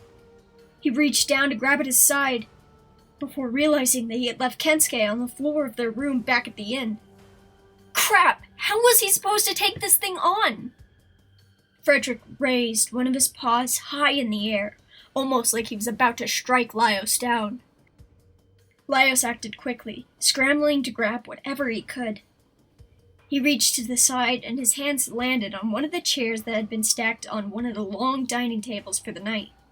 With as much strength as he could muster, Laios swung the chair in front of him. There was a loud crash, as the wooden legs of the chair snapped from the force of colliding with the automaton. Frederick did not seem to be fazed at all. Laios focused on backing away from the machine as fast as he could. He must be strong, seeing as he was able to break that chair like it was nothing. How was he supposed to defend himself? Especially when he had no weapon to wield. Maybe Chilchuck had the right idea in hiding from the thing, at least until they could come up with a better plan. Laios tried to be quiet but quick, putting as much distance between himself and the monster as he could. He couldn't escape from the door which they had entered the room from. That parts and service room with the fox was a dead end, and he would essentially be trapping himself in a corner. So once he had put enough space between himself and Frederick, Laios moved his body low and moved to crawl under one of the tables. It was so dark in here, maybe the monster also had trouble seeing. If he could stay quiet, maybe it wouldn't notice him. He and Chilchuck might be able to slip past it. Laios craned his neck to try and catch Chilchuck's eye from his hiding spot. If Chilchuck could see him, maybe he could silently communicate his plan with him. Chilchuck was indeed watching Laios and Frederick, paralyzed in fear. In fact, Chilchuck was so focused on the danger unfolding in front of him that he hadn't noticed the figure lurking in the shadows of the stage behind him. To Laios watching, it all happened in slow motion. A yellow paw reached around from behind and collapsed itself firmly over Chilchuck's mouth, suppressing any sound from escaping. The half-foot jolted with a completely muffled yell, but an arm wrapped around his body and held him so tightly he could hardly even struggle. Chilchuck's heart started to race, and he instinctively tried to thrash his legs and turn his head to get a look at just what had grabbed him. He was dragged roughly into the inky black shadows created by the curtains of the stage so that he couldn't see a single thing. The hand was released from his mouth. Before Chilchuck could even bring himself to yell, a blunt object struck his head with full force, and everything faded from his consciousness.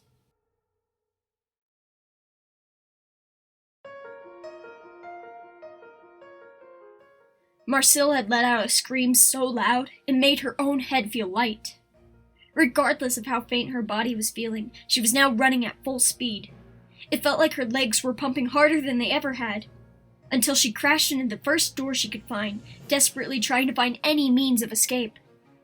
She slammed the door shut behind her, exhaling loudly before struggling to catch her breath. Tears were forming in her eyes, until Marcille noticed the strangely enticing aroma that was filling up the room. Huh? She glanced up at the room that she had just entered. Senshi was standing at a crackling stove, a spatula in hand.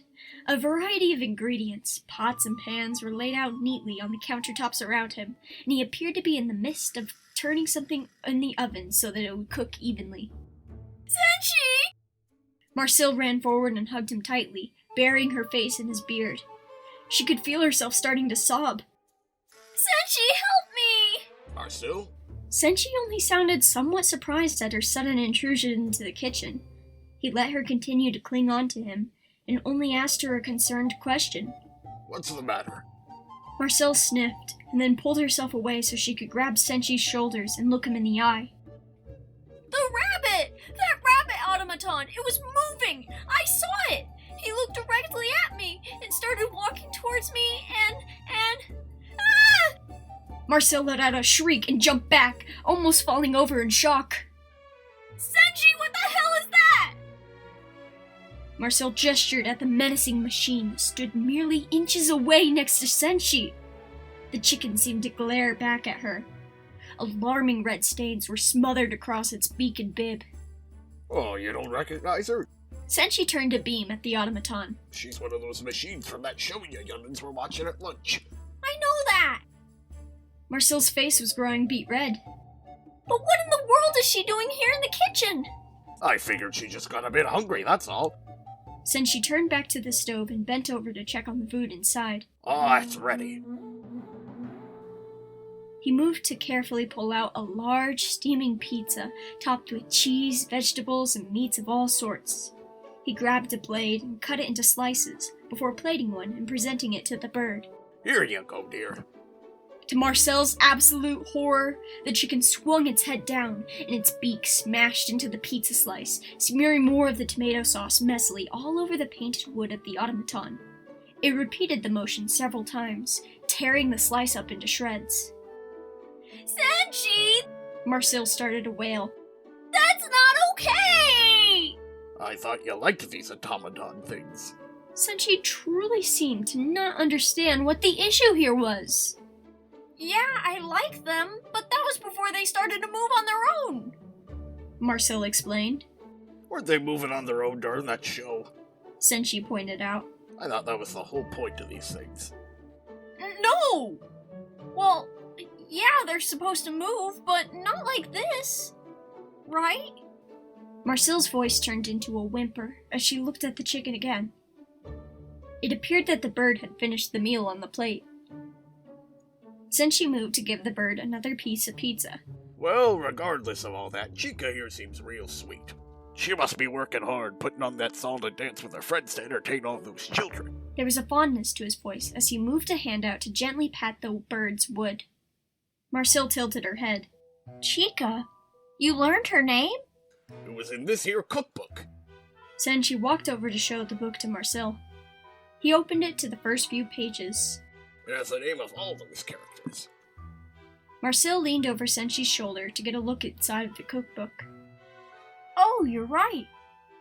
Frederick Fazbear, Chica Chicken, Bonnie Bunny, and Foxy. Marcille stared at the words for a moment. Her eyebrows creased as she thought back to the performance earlier that day.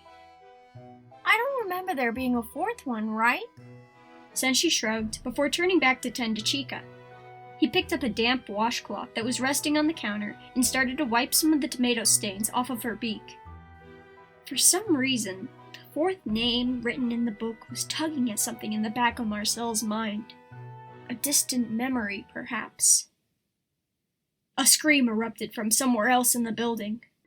Chilchuck! Marcel froze. That was Laios' voice, wasn't it? Alarm crept into her voice as she turned to Senshi. Sounds like something bad may have happened. Senshi didn't hesitate in halting everything he had been doing and heading towards the source of the sound. Let's hurry. Marcel nodded and followed suit after Senshi.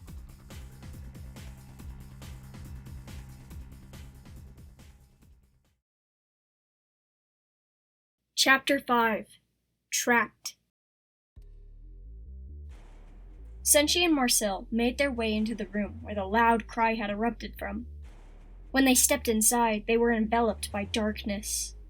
When she had trouble making out any of their surroundings, Marcel paused and lifted her hands. She softly recited an incantation. Once the spell was cast, small orbs of light began to illuminate the room.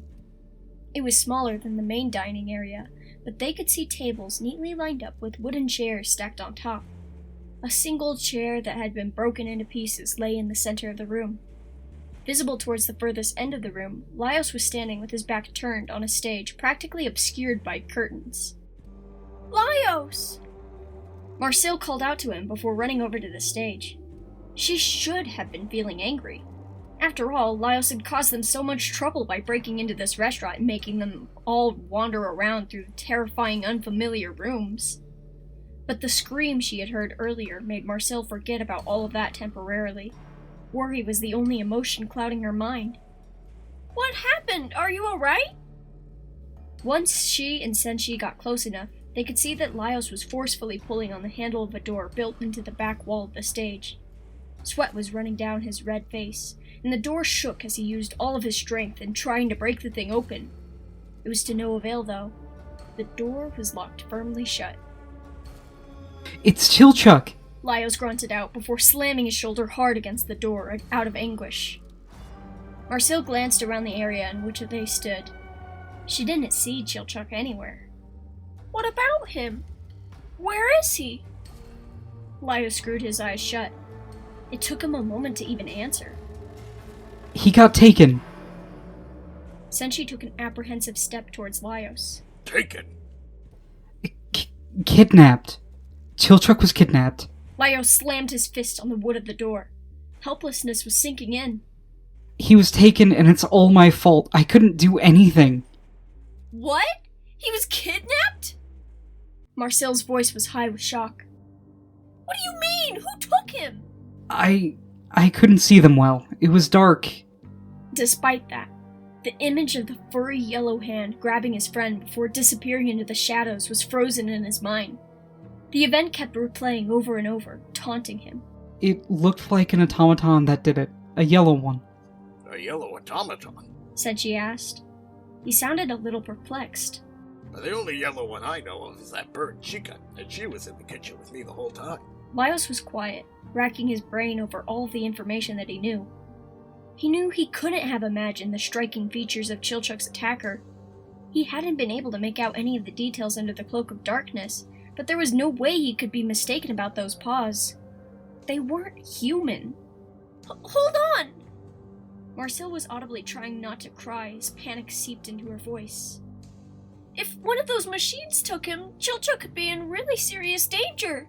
We have to find him! Laios, tell us exactly what happened. Senshi began to stare seriously into his eyes. Where did Chilchuck and the one who took him head off to? Laios let out a shaky breath. Right. Well, Chilchuck and I, we had entered this room together, and we ran into that bear, Frederick Fazbear. He was moving all on his own. Just like the automata that Senshi and I saw. Marcel's face was twisted up into a look of both fear, but also resignation. I ran into that rabbit walking by itself in the hallways, and that chicken automaton approached Senshi in the kitchen. Laios must have been right in his speculations. There were monsters in Frederick Fazbear's, and they had to be hiding inside of each of those machines. Chilchuck panicked, and he ran over there to hide inside the stage. I tried to take Frederick on, but I couldn't do it on my own. I hid on the other side of the room, and that's when it happened. I saw something grab Chilchuck from inside the stage, and it dragged him away. Did you happen to see which direction it took him? Senshi's voice was grave. No, not at first. It was too dark, and I couldn't move or make any sound until Frederick left the room. Laios turned back to stare at the back wall of the stage. But I ran over there to look for them as soon as I was able to, and I found this door. They must have exited from here. There's no way they could have slipped out any of the other doors without me noticing. Marcille pushed Laios aside before attempting to open the door herself. She tugged at the handle with all of her might, but it refused to budge an inch. She stepped back from the door with a growl, stomping her foot in anger. Damn it! If I had my staff, I could just blow this door up! She was able to use smaller spells, like the magic that was currently lighting up the room, but without her staff, there was no way she would be able to correctly execute an explosion spell like that. She could hardly aim or channel her magic properly without it. She could end up hurting herself and her friends if she acted wildly without ambrosia. Marcille turned around. Senshi, you're strong. Maybe you can break the door open. Senshi opened his mouth to respond, but was stopped by the distant sounds of footsteps echoing through the halls. Drawing nearer and nearer, they were unlike the heavy thuds of the automata that moved around. These footsteps sounded humanoid. Crap! Laios almost backed himself off the stage in alarm. That's the Night Watch. He must have heard us yelling. There's a night watch in here? Marcille had thought the place was empty, considering how long she had been wandering about without seeing a single sign of another person besides those in her party. Oh, we need to get out of here. Senshi moved to gently but urgently push Marcille and Laios off the stage and towards the exit. But what about Chilchuck? Marcille cried. She was hesitant to leave him alone in this building with someone who intended to cause him harm. Laios swallowed. He had realized how terrible their only option was. There's no time. We'll have to come back for him. If we get caught and arrested now, there's no way we'll be able to save him.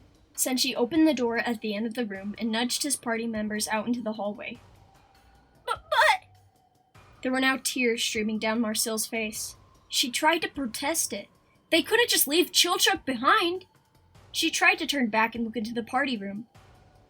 She was only able to catch a glimpse of the person who stepped in, lantern in hand, before Senshi slammed the door shut.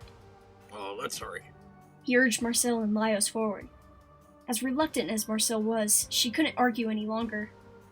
The group ran quickly, and soon found themselves underneath the open window from which they had entered the building. They took turns hoisting themselves up and climbing out of the small opening, one after the other. Laios was last. The sound of quickening footsteps behind him met his ears, so he scrambled to make haste and finally exited the building.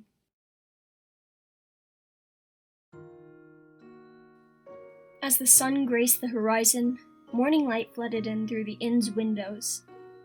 However, it didn't seem to make much of a difference in helping everyone's sour moods. In fact, the warmth of the light felt a little too cheery for the somber feeling that had enveloped the room. It was almost surreal. The peaceful break of day felt wrong when there was one less person in the room than there was when they had gone to bed the night prior. Laios could feel his heart being shackled in his chest by guilt. The only thing he had been doing since leaving the restaurant was beating himself up over what had occurred. This was only intensified by how badly the other members in his party had been taking everything that had happened. Senshi seemed to be handling it with strength, but that didn't mean he wasn't rather cross with Laios. Once they had gotten back to the inn, he had told him off about sneaking off on his own to break into the restaurant. I don't know what you were thinking. You caused a lot of trouble for everyone acting so recklessly like that. You better hope we can get Chilchuck back safe and sound.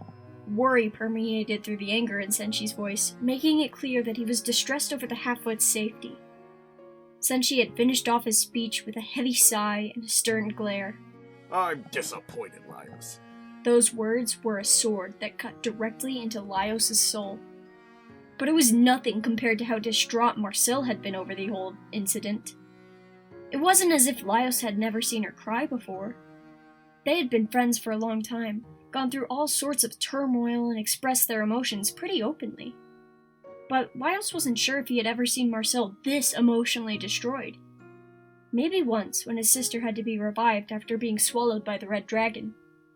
Only this time, every second that passed after leaving the restaurant made the reality of what had happened sink in deeper and deeper. Chilchuck was gone. Kidnapped at a place where children were known to go missing, never to be seen again. He could be dead! And since they weren't in the dungeon, there wouldn't be any way to revive their missing friend. Marcel's sobs lasted the entire night. Senshi had done his best to comfort and calm her down, sitting next to her on the bed and gently patting her back. We'll find him. He tried to assure her. We'll go back and turn over every inch of that building till we find him. Senshi. Laios had been quiet for a long while, trying to keep from upsetting anyone any further. But every detail from the events that had transpired that night kept pressing at his mind. Everyone had been so dismissive of his theory earlier, but wasn't it the only possibility? We're probably going to have to do a few things to get prepared in order to get Chilchuck back. Then he added, I think it might be like the living armor. Marcel sniffed and rubbed one of her eyes. The living armor?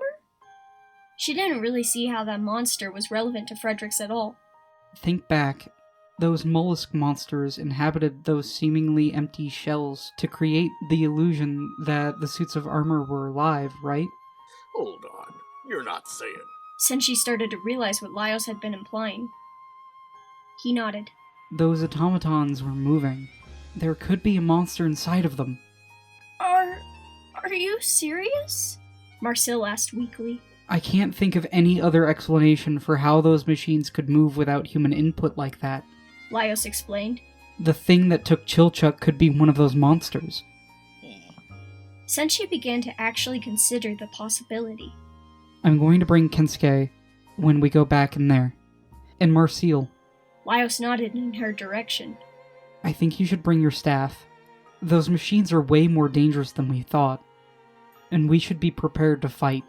You're kidding, right? Marcel's voice was starting to raise. You're saying we have to slay Frederick Fazbear? Laios stood. I'm going to do whatever I have to in order to save Chilchuck. It's my fault he's even in this mess. And there's all those missing children to think about too. If we eliminate these monsters, then the townspeople will be safe.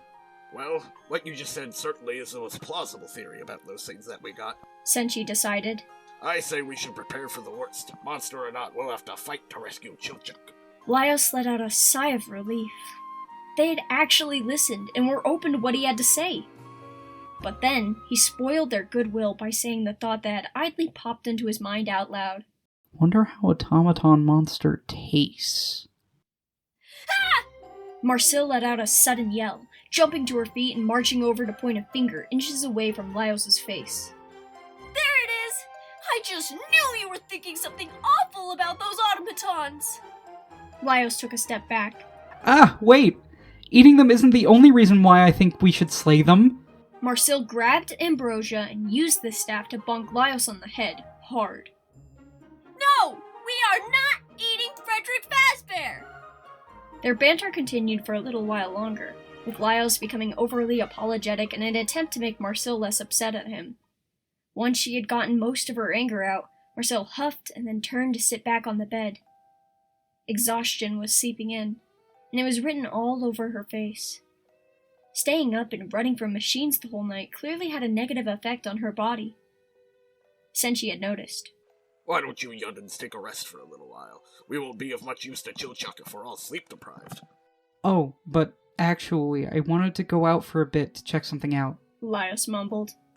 He knew there were public records available for the town's residents to read about the local news. There must have been something about the missing children incidents at Fazbear's that were documented in there. I'm sure you can take care of it this afternoon. Rest for now. Senshi insisted. The lines under his eyes then creased from a smile. I'll be sure to wake you all up in a little while. I'm gonna get breakfast ready. Laios still wanted to go out, but Senshi was being generous and so caring about them. It made him feel grateful for the help, and he obliged with what he was saying with a nod. Thank you, Senshi. It was hard to truly rest after such an ordeal, but Laios tried his best to sleep anyway. It was difficult when his brain could only focus on replaying the scene he had witnessed. The yellow figure that had grabbed Chilchuck. There was an odd feeling that nagged at his brain. What character did that yellow paw belong to? And why did he feel like he had seen it, if only for a brief moment once before?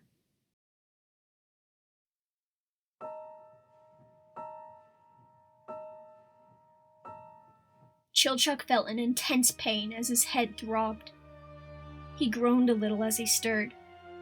He started to open his eyes, but his vision was blurry, and the room was too dark and hazy for him to make out any of his surroundings. A foul stench was stinging his nose. Chilchuck's body had been propped into a most uncomfortable position. When he tried to move his arms and legs, he found that they were restrained by something encased around his entire body. Don't move. Chilchuck froze when he heard the rough, deep voice. He started to panic, turning his head to try and get a look at who it was that had trapped him there. There was a figure sitting in the dark, not more than a yard away from him. Chilchuck squinted, trying to make out the details of the person. It was a tall man, his height much greater than Chilchuck's. His shallow skin looked almost sickly, pale with heavy lines creasing under his eyes. His expression was off-putting. His lips were snarled into a sickening, amused grin. But the man's eyes were cold and unfeeling as they drilled into Chilchuck. Once Chilchuck continued staring, his attention was caught by the man's outfit. Bulky and bizarre-looking, it was hard for his pounding head to comprehend what it was supposed to be. Was it like a suit of armor, only covered by yellow fur? No. Wait. Chilchuck realized it was an automaton, or at least a costume resembling one. At first, Chilchuck couldn't bring himself to speak. His voice was caught up in his throat, threatening to make him choke. He tried to shift his body weight, but when he found he was quite unable to move, Chilchuck looked down. His body was trapped inside of some sort of large, hard object. It was also covered in unkempt, aged yellow fur. Cold metal parts were pressing up against his skin. A whimpering cry was drawn out from somewhere within the depths of Chilchuck's body. He started to struggle. Who are you? Despite trying to sound demanding, Chilchuck's voice was weak. My, not good at listening, are we? The man chuckled to himself, bemused at Chilchuck's predicament. I would keep very still if I were you. Otherwise, you might soon find yourself in excruciating pain. Huh? Chilchuck didn't have enough strength to be keeping his volume loud. The trepid sounds he was making made him feel smaller than he already was. Chilchuck, is it not? The man leaned closer, his creepy grin unwavering. Do you know what it is you're sitting inside of? Chilchuck tried again to look down at the strange device his body was pinned inside of. It's one of those automatons, isn't it? To be more specific, it looked like a torso. The fact that this one piece was large enough to house Chilchuck's entire body was telling as to how large those machines really were. It was massively uncomfortable. No matter how he sat, it hurt. The man nodded. Very good. You're in a very special kind of suit. One with two different purposes. It can be used like the normal automatons you see on stage. Or it can be worn by performers like me. He gestured towards the weird costume he was currently adorning, almost sounding prideful. Think of it as a trap. Before the stranger explained any further, he moved his arms behind himself and started to carefully mess with the back of the costume he was wearing. It was hard for Chilchuck to see what he was doing, until the man removed the top piece of the automaton outfit, pulling it off with precision before placing it in front of him. He hadn't been wearing a shirt underneath, and Chilchuck winced upon seeing the man's bare chest. He could now see that the man was terribly skinny, to the point where his ribs were very visible. His body was covered in scars. The scars themselves were particularly strange, as each one was in the same curved shape that repeated in a symmetrical pattern on both sides of his body. The man turned the chest piece around, allowing Chilchuck to get a look at the inside of the thing. The center of it had enough hollow space for a thin person, though along the sides of the suit there were hooked metal pieces that twisted together and held back gears and sharp metallic parts. The tall man stood for a moment, picking something up from a table. Once Chilchuck saw that table, he glanced around more at the room he was inside of. He knew this place. This was that creepy workshop area he had found Laios inside of. Gears and parts littered the floor. The horrible smell must have been coming from that fox he knew was hiding in the corner. The stranger interrupted those thoughts when he held a small object inches away from Chilchuck's face. It looked like two pieces of metal that twisted together in an intricate pattern. This is a spring lock. Watch, he commanded. Before Chilchuck could even comprehend the mechanics of the object fully, the man did something to it. With the slightest touch, the pieces of metal snapped violently with a loud crack. The sharp sound made Chilchuck flinch. Don't move, the man warned again. The scariest part of his face was the twisted smile that spread across it. He was clearly taking perverse pleasure in Chilchuck's fear, in every small tremble that he made. He continued his explanation by once again showing the inside of the automaton suit piece to Chilchuck. The torso you're sitting in is lined with these spring locks, and they are the only things holding back the mechanical insides of the automaton. Why, if you were to cause the spring locks to snap with the slightest twitch, you would have only a single second before the mechanics collapsed in and crushed your body. That is what got Chilchuck to finally stop struggling. He became petrified, his eyes wide as he stared at his kidnapper in horror. His voice was like a squeak. Why? Why me? The man's laugh was sinister. Chilchuck almost shivered upon hearing it, but he was now trying to put all of his focus into not moving a single inch. Don't take it personally, the man advised him. Your group was meddling in a place they didn't belong. Children are the easiest to pick off. This should serve as a lesson to them. Chilchuck's blood started to boil as his face started to turn bright red. It was taking all of his strength to keep from exploding in anger, which was increasingly difficult when every word this man spoke provoked him further by either terrifying or enraging him. At first, his irritation stemmed from being mistaken for a child. But after a few moments, the reality of what the man had said sank in. Chilchuck growled out, You! It's you! You're that sick bastard behind those kids going missing!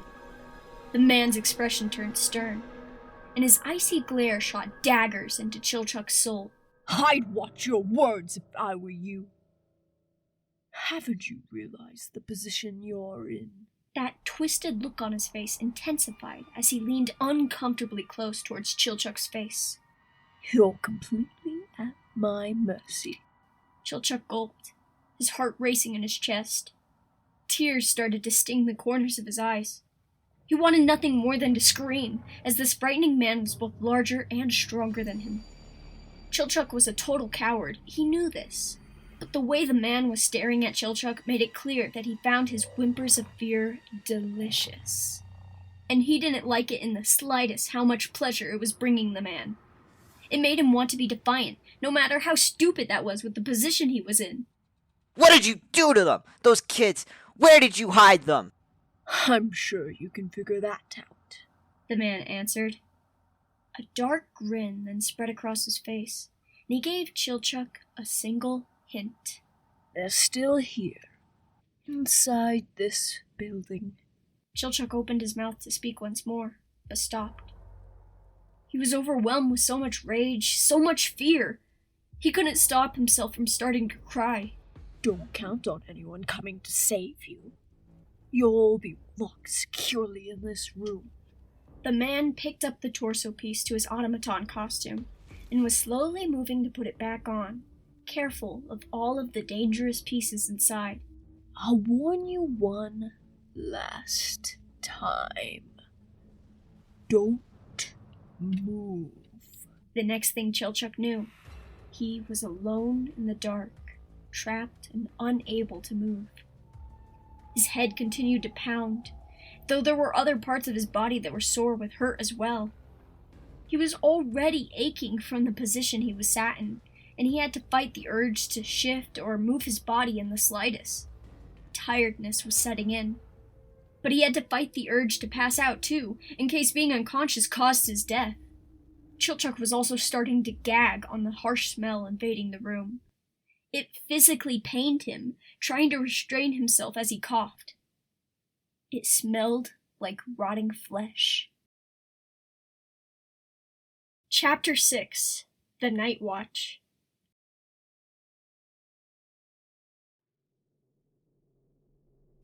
As the sun grew lower and lower in the sky, everyone's nerves were intensifying. Everything seemed to be in order. The party had spent the day making preparations to break back into Frederick Fazbear's. They all now wore the proper clothes and had their weapons ready for if they were to come into combat.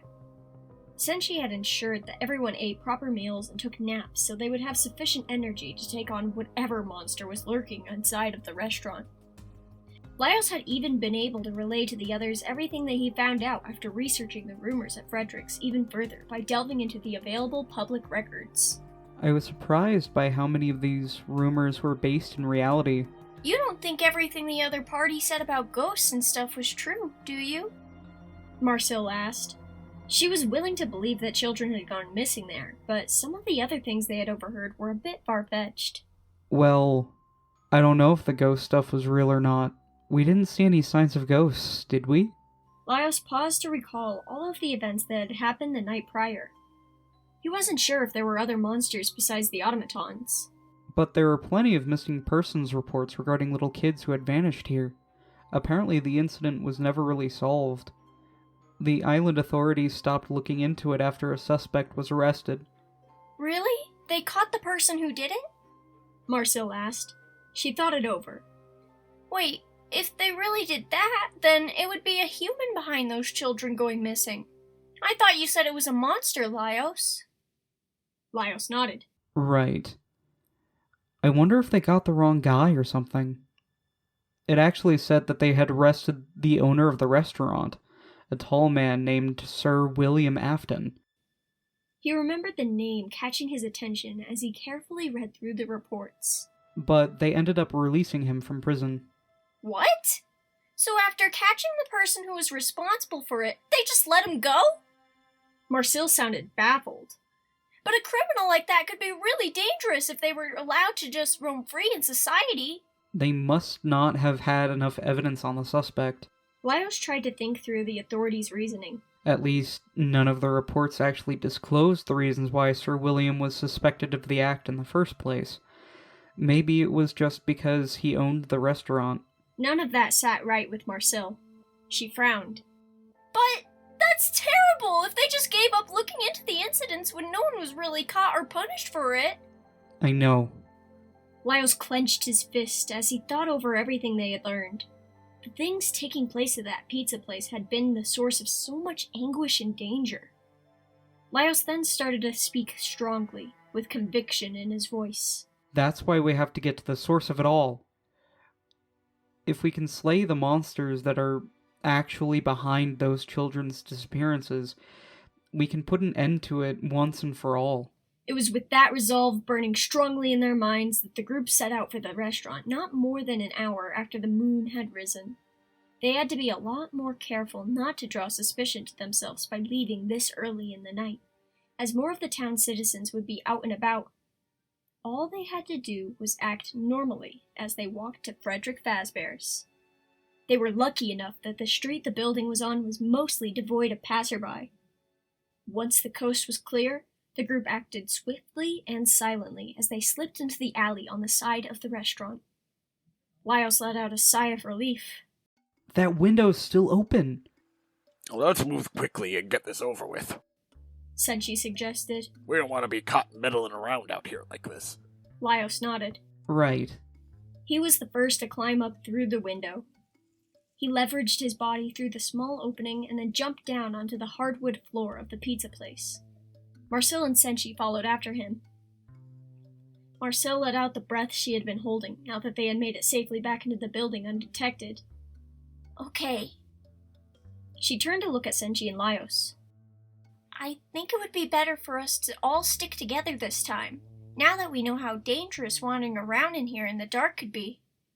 Maybe we should start by looking... Marcel suddenly jumped, her wide eyes trained on something standing behind Laios and Senshi. I suspected you all would return here. When the group turned to look at the figure who was looking there, it was impossible to identify the person at first.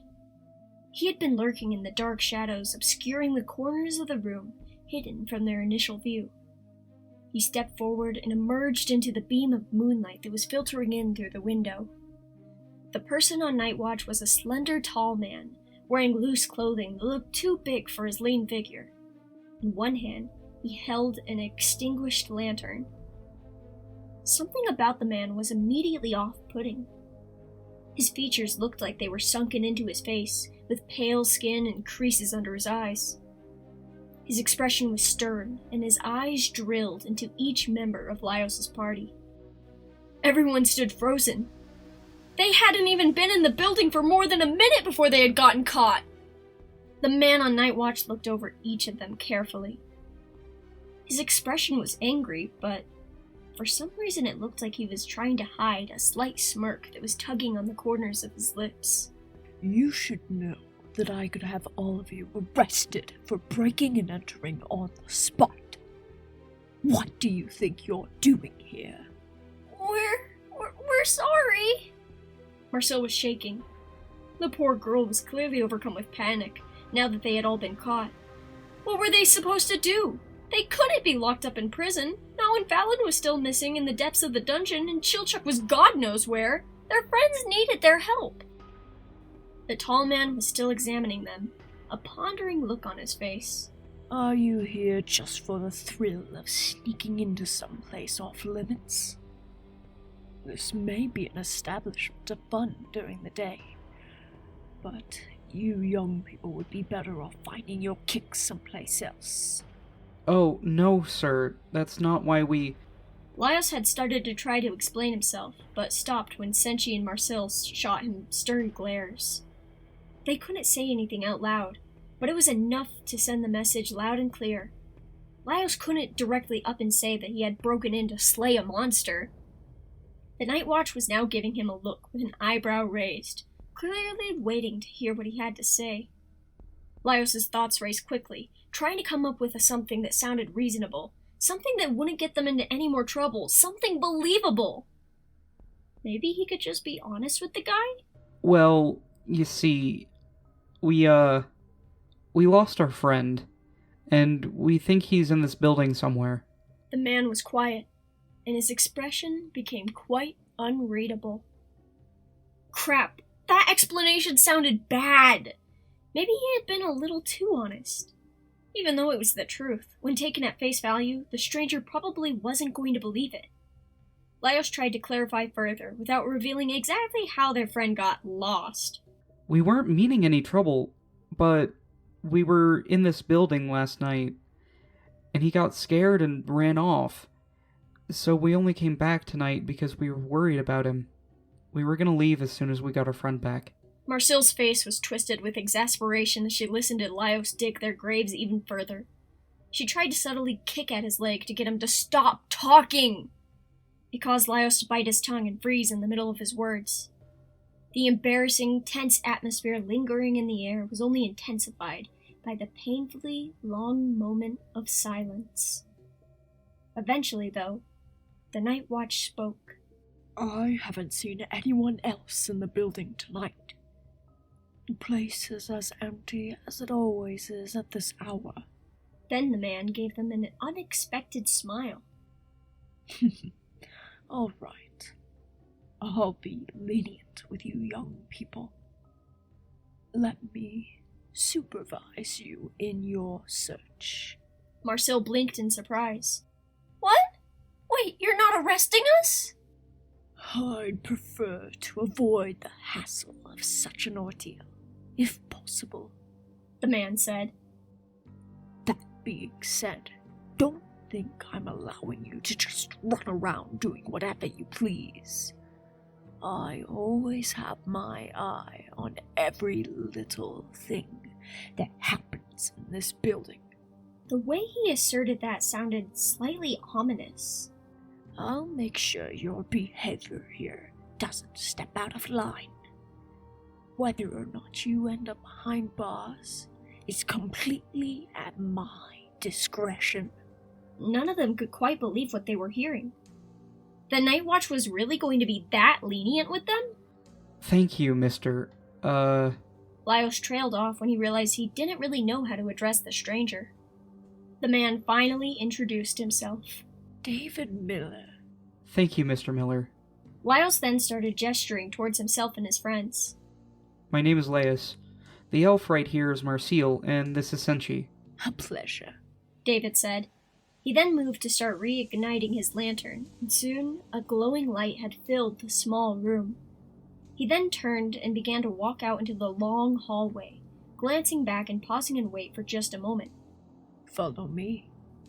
The party did just so. Their footsteps echoed through the quiet halls as they made their way towards the front of the building and into the giant dining room. It looked just as it had been the previous night, with all the tables in place. The curtains over the giant stage were closed shut. David held his light high, eliminating the cloak of darkness that lay over the room. Tell me about this friend of yours that's missing. Chilchuck? Laios paused to think.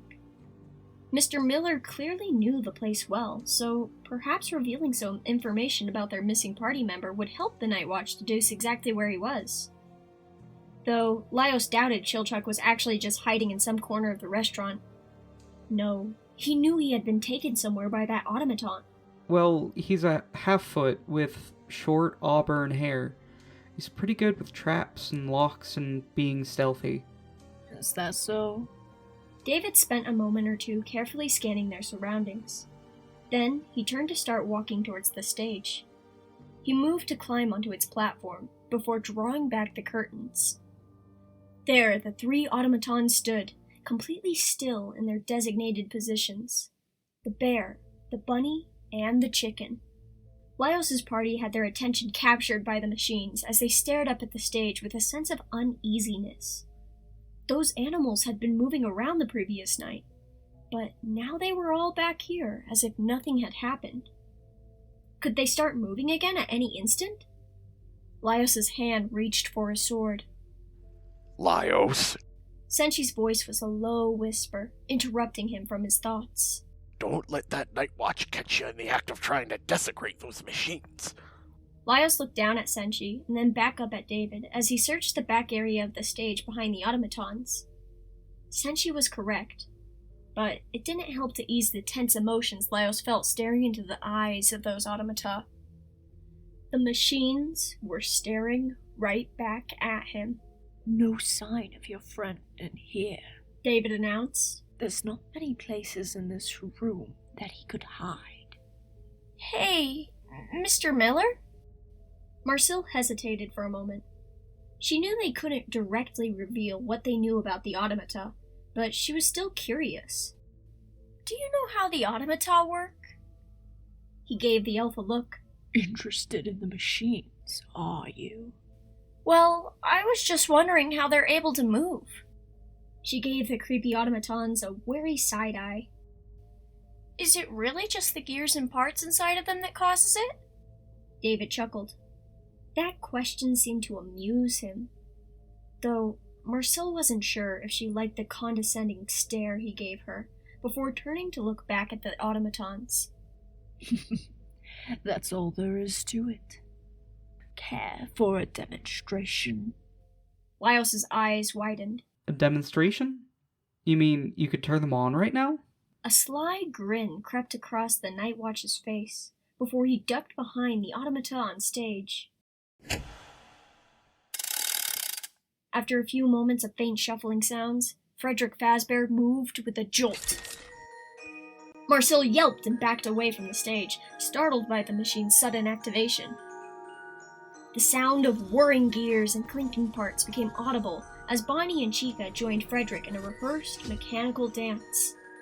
After he had started the show, David quietly moved to get back off the stage. Lyos couldn't help but stare in amazement. He had seen their performance the day prior, but the technical feat that was the automata still impressed him nonetheless. But watching them move with what he knew now, questions began to burn in Lyos's mind. If there were monsters inside of these machines, they had to be small. After all, there couldn't be much space inside of the automata if they were stuffed full of gears and parts. Lyos, Marcel leaned in close to whisper. what should we do about the automata? We can't take care of them with that Night Watch here. They don't look like they're gonna start moving off the stage again, do they? I have no idea. Lyos stared hard as he tried to analyze the automata's movements. Would they be able to move on their own if they were already in the midst of a performance? If the monsters inside were too weak to override the moving gears and mechanisms, then he doubted it. But who could say what strengths the monsters did or didn't have? Maybe we should just focus our energy on finding Chilchuck for now. There's no telling if those creatures will move on their own. If they do, then we could fight back against any attacks they make. Mr. Miller would understand us acting in self-defense, right? If the automatons don't move, then we'll be relatively safe searching for him. He reasoned. I guess that makes sense. Marcel said. She furrowed her brow with an upset frown and glared at the machines that were dancing around on stage. I still don't like the idea of leaving them completely alone when we all saw them moving around. I don't like the idea of letting them continue to perform in the restaurant.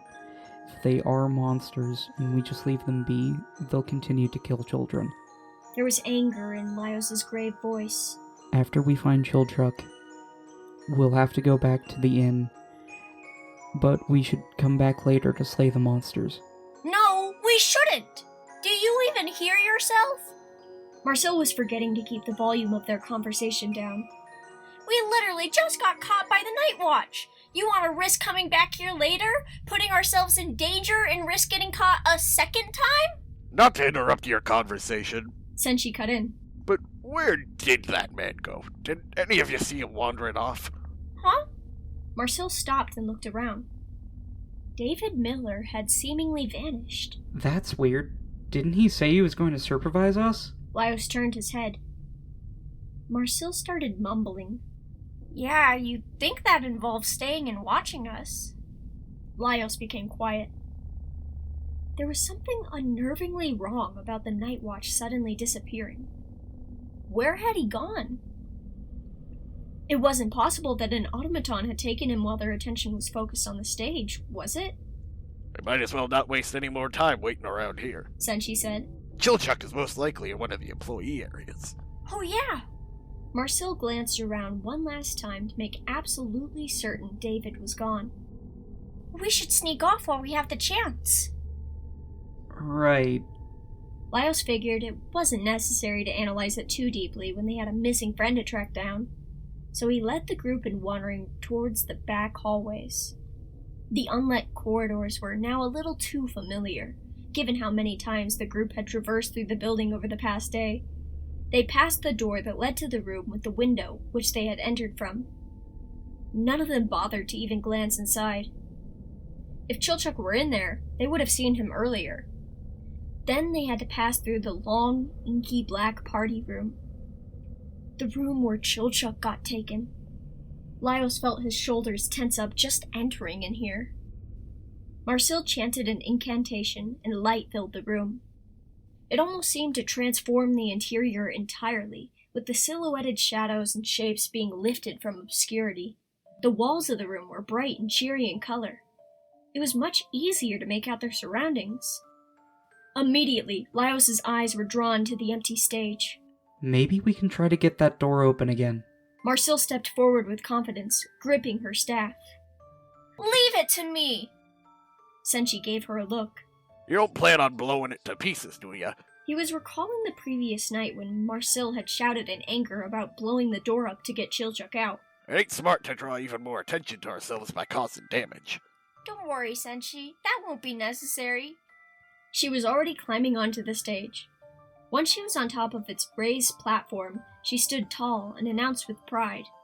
I know a spell that will take care of that lock without destroying the door. Wow, really? Laios asked. Let's see it.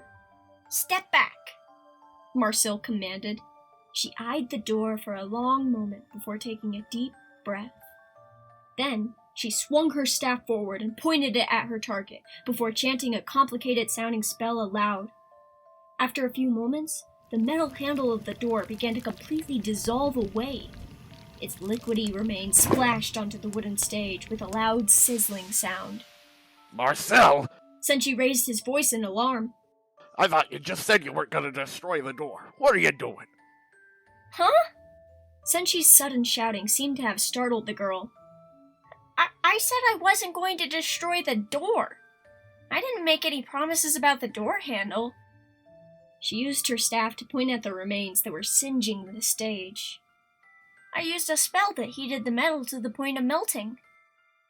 Laios' jaw had dropped. Marcel, that's a fire hazard. Inside a wooden room. I know that.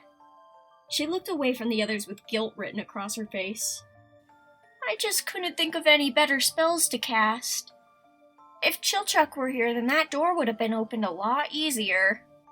Senshi was now examining the damage that had been done. I'm surprised you didn't cause a fire. You just ruined the stage. Well, I suppose we can't worry about that now. Laios said.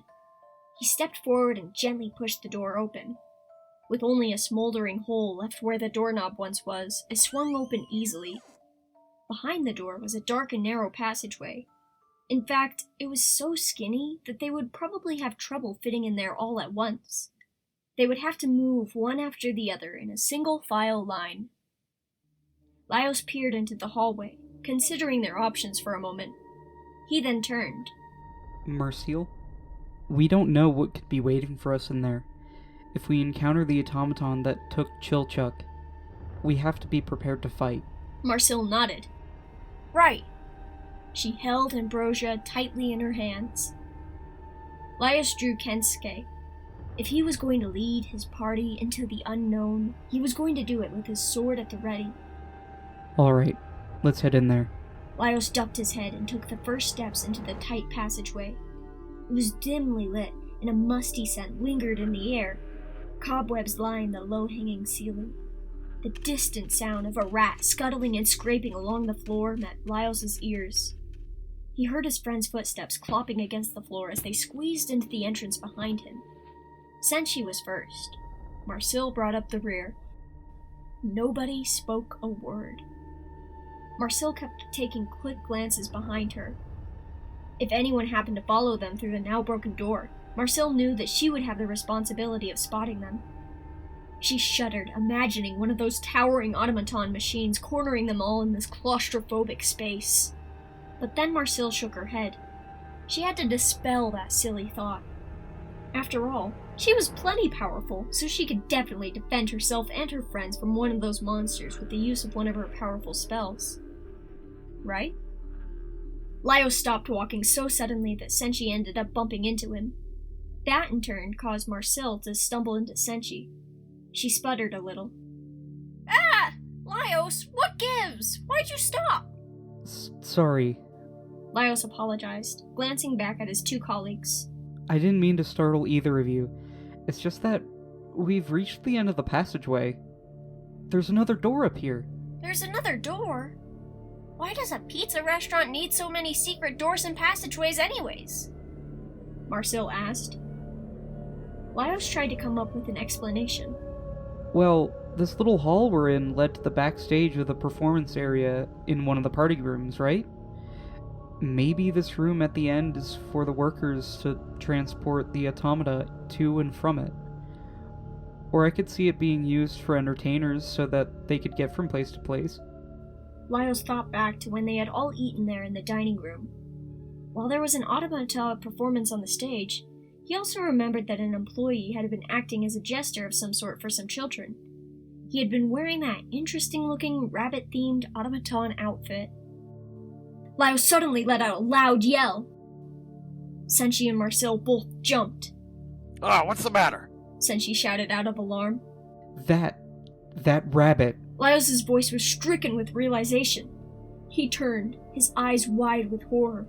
There was a man at the restaurant yesterday, an entertainer. Do you remember? He was wearing a crazy-looking outfit. It was the suit of an automaton. What? A person in an automaton costume? Marcel's frown was wary. She was unsure of what Lyles was trying to say. I vaguely remember you mentioning someone like that. But what does that actually have to do with anything we're seeing right now? Lyles grabbed Senshi by the shoulder with one of his hands, and then leaned over the dwarf to try to hold on to Marcel as well. That automaton. It was yellow. Both Senshi and Marcel were a bit taken aback with how intense Lyles was coming across as. But Senshi furrowed his brow. It was yellow, you say? Lyles was leaning far too close for comfort. He shouted his revelation in a grave tone. That's who took Chilchuck. It wasn't one of the mechanical automatons. It had to be the person who was wearing the yellow rabbit automaton costume. What? Marcel's voice was faint. So, you're saying you think it was actually a human who took Chilchuck? None of the other automatons have yellow paws like the ones I saw grab him, Lyles said. Frederick and the rabbit with the lute are brown and rich blue. That chicken is yellow, but her hands are carved from wood. The ones I saw had fur. Hold on! Marcel pulled Lyles' hand off of her and took a step back. How can you even be sure of that? Didn't you say you witnessed Chilchuck getting kidnapped from the opposite side of the room and in the complete dark? Well, Marcel cut Lyles off. Besides... She could feel her heart pounding in her chest. She stopped, trying to regain her composure, before letting out a shaky breath. Lyos! A monster opponent we could take on. But... a humanoid? There's no way we could fight someone like that in a place like this. We don't know if they know magic or are skilled in combat. We're not in the dungeon right now. So, if any of us were to get killed, or even if we had to kill someone to save Chilchuck, revival magic wouldn't work. Fear was trickling into her voice. Lyos, this could go really badly. Lyos knew he should have tried to console her in some way. He had to say something. But Marcel did have a point. I think it's safe to say that things have already gone badly for us. Senshi piped up. Chilchuck is in danger. That fact doesn't change whether his kidnapper was machine or human. He looked up at her, his voice growing soft. Marcel, I care deeply about all of you. You, Lyos, and Chilchuck too. I'm willing to risk everything if it means getting him back safe and sound. Senshi. Marcel grew quiet. Senshi then began to beam. Besides, I have faith in all our abilities. Each of us are competent enough in combat on our own, whether that's through physical strength or your magic, Marcel. But together I'm sure we can handle a run-in with whoever has them. If they want Chilchuck, they'll have to go through us first. Marcel sniffed, and then moved to wipe her eyes with her sleeve. You're right, Senshi. We'll get him back. Now, you should probably open up that door for us, even if it means destroying the thing. Senshi said. His expression changed to be a little sour. I guess we really don't have any more choices. Right. I can do it. Marcel tried stepping forward. However, the narrow passageway was too skinny for her to simply pass by. It quickly became an ordeal, with Marcel tripping over and trying to push past both Senshi and Lyos. After a few moments of shoving each other uncomfortably against the hard walls and shouting, Hey, be careful! Ow! Marcel, you're tugging on my beard! Marcel finally made her way towards the front of the party. She let out a few exasperated huffs of air before gripping her staff and pointing it at the door. Okay. Let's break this door open. Chapter 7. Releasing the Prisoner. Every inch of him ached. It was physically straining to keep his body tensed up in such a rigid position, unable to move a muscle. His head was spinning, his thoughts utterly incoherent from not being allowed a single moment of rest in the dark and quiet room. His face was uncomfortably wet from a mixture of tears and sweat. As Chilchuk sat in the spring-lock-filled trap, the thought entered his mind that he was going to die. He didn't know how long he had been left there. Had it been a full day yet? It felt way longer than that, as each hour drained by painfully slowly. The man who took him hostage had returned to the room for brief moments once or twice, probably expecting to find Chilchuk bleeding out on the dirty floor. But for the most part, he felt like he was being driven mad since he was forced to endure this cruel test of his strength alone in complete silence. It was taking all of his concentration not to relax his body for even a second. But Chilchuk could feel that he was nearing his breaking point. One could only keep this up for so long. That thought terrified him. Don't count on anyone coming to save you. For the first few hours, Chilchuk had been ignorantly hopeful. Laios had seen him get struck and dragged away. Laios knew he was still trapped in the restaurant. He and the other party members would come help free him from the suit. Chilchuk kept trying to tell himself, Just hold it out. They're coming to save you. They're coming to save you. But no matter how long he waited, nothing happened. He kept staring expectantly at the door, waiting for someone, anyone, to break in and come to his rescue. After several hours, Chilchuk perked his ears. There were loud sounds playing in a distant room. Cheerfully innocent music, children laughing and shouting, families talking. The restaurant must have opened for business. Help me! Help me! Chilchuk tried to scream. He yelled at the top of his lungs, desperately trying to make himself heard by any of the patrons or employees. His cries fell on deaf ears. He was either in a room too far away, or the commotion in the dining room was too loud. Chilchuk yelled until his voice was too hoarse to yell any longer. His throat stung, his energy expended. Nobody was coming for him. If the restaurant was open, it meant that his friends had left without him. He had been abandoned. Left to die. That thought caused Chilchuk to choke, tears starting to stream from his eyes. It was hard not to let bitter, resentful thoughts cloud his mind after that. He had been foolish to have kept any of his hopes up, clearly. He had been foolish to think that any of his friends cared about his safety. Maybe he had even been foolish in calling them his friends in the first place. After all, who would ever care about anyone as stupid, selfish, and cowardly as him? Even if thoughts like those might have sounded irrational in any other situation, Chilchuk couldn't think clearly enough to dispel them. Chilchuk's vision was becoming blurry. The foul odor was invading his nostrils, utterly overwhelming him. He feared that his body was going to completely shut down. Hectic thoughts raced through his jumbled brain. He was either going to soil himself, throw up, or pass out from exhaustion. He could feel himself losing any will he had to keep going. He could practically feel the excruciating pain from the spring locks pressing up against his skin, suddenly snapping, allowing the avalanche of mechanical parts to come crashing down upon his body. His brain was also cruelly playing tricks on him. The shadows in the room danced. More than once, he almost jolted from the surprise of thinking one of the lifeless objects had suddenly moved. The strange shapes of each automaton piece were already so unfamiliar and alien to him, it was hard not to be confused by them in the dark. He also began to hear things. When night had set upon the building, the distant sounds of the happy patrons dissipated. Silence befell upon every room. So Chilchuk had to be imagining the loud ringing in his ears, his thoughts screaming far too loud in his head, and the faint murmuring sounds of people talking in the walls. He heard a close-by shout that yanked Chilchuk from his thoughts. What was that? Was that voice real? It was the voice of someone he knew. There was a loud sizzling sound. The handle on the hidden doorway that had been obscured in the far back corner of the room melted away. Goopy remained splashing against the floor. The door flew open. Light filtered in from the hallway behind his friends, illuminating their silhouettes. At that moment, they all looked like angels coming down from the heavens above to aid his rescue. Chilchuck! Marcille let out a loud cry and ran forward.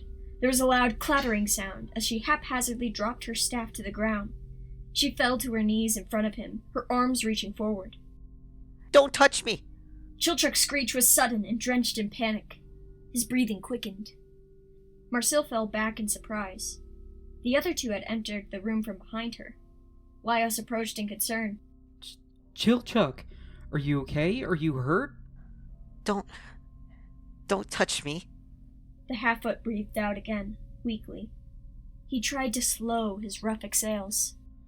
You're sitting inside an automaton costume.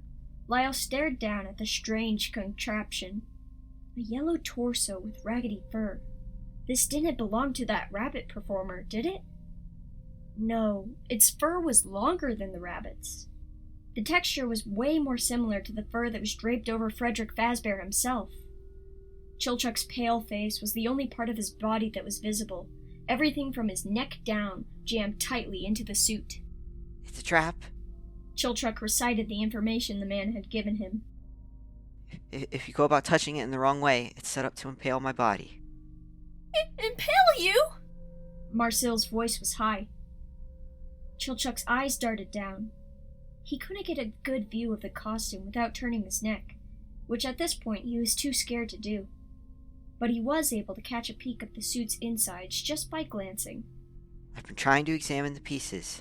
I think I know how to remove the torso without getting myself killed. But I can't move my body. Even if his brain had undergone severe turmoil, Chilchuck was still top-notch at figuring out exactly how traps worked. In fact, that one skill had been the only hope he had been relying upon for the past several hours. Chilchuck looked up at their party leader. Laios, I need you to be my arms. Laios' eyes were wide. Chilchuck trusted him enough to place his life in his hands? He slowly nodded, before setting his sword on the ground beside him and kneeling close to where Chilchuck sat. Tell me what you need me to do. Chilchuck took a deep breath. He kept his body tense and started to explain the mechanics of the suit to Laios.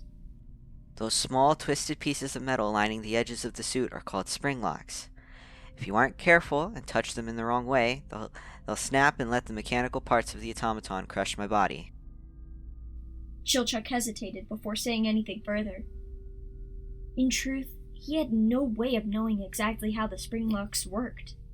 He could only make hypotheses by staring at the way they were coiled up tightly and comparing it to how mechanical traps he had dealt with in the past worked. But all of his speculations could easily be wrong. Those mistakes could cost him his life. Laios stared hard at the little parts Chilchuck was describing, trying to wrap his brain around it. Chilchuck finally continued. I'm gonna need you to move behind me. The costume opens from the back. Laios nodded and scooted where Chilchuck had directed him to. Once he was seated, Chilchuck began to explain the tedious process of having the costume removed.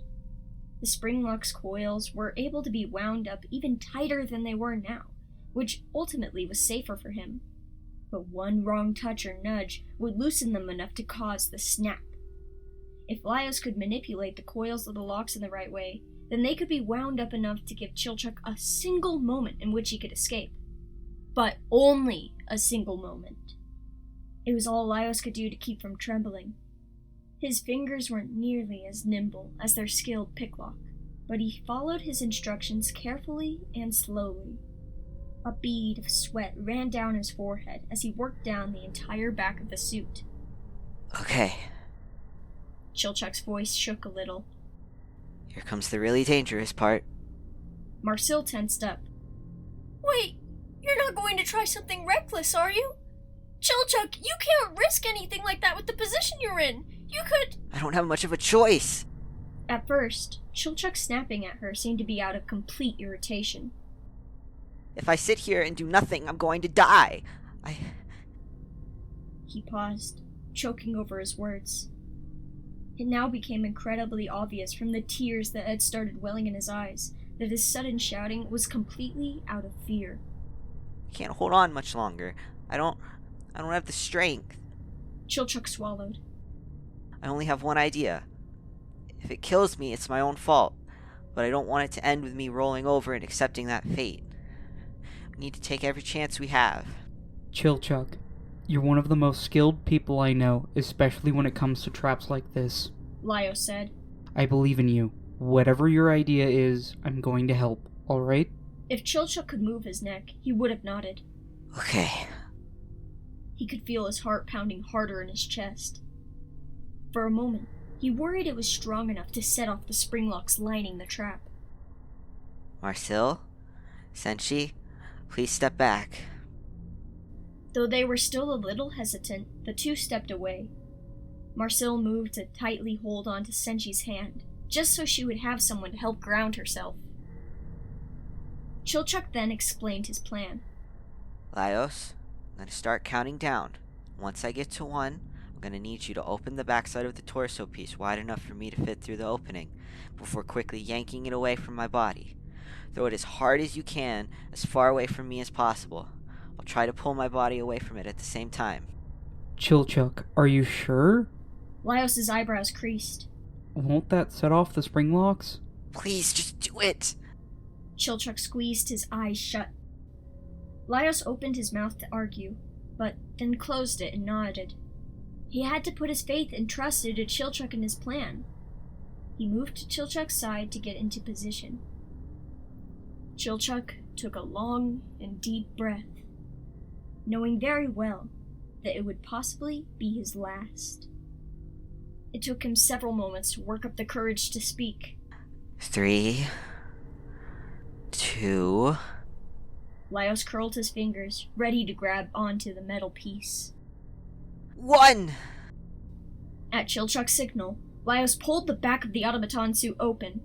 Once he had seized the edges of the torso in his hands, he used as much strength as he could possibly muster to hurl it across the room at full force. The thing made a series of sickening snaps.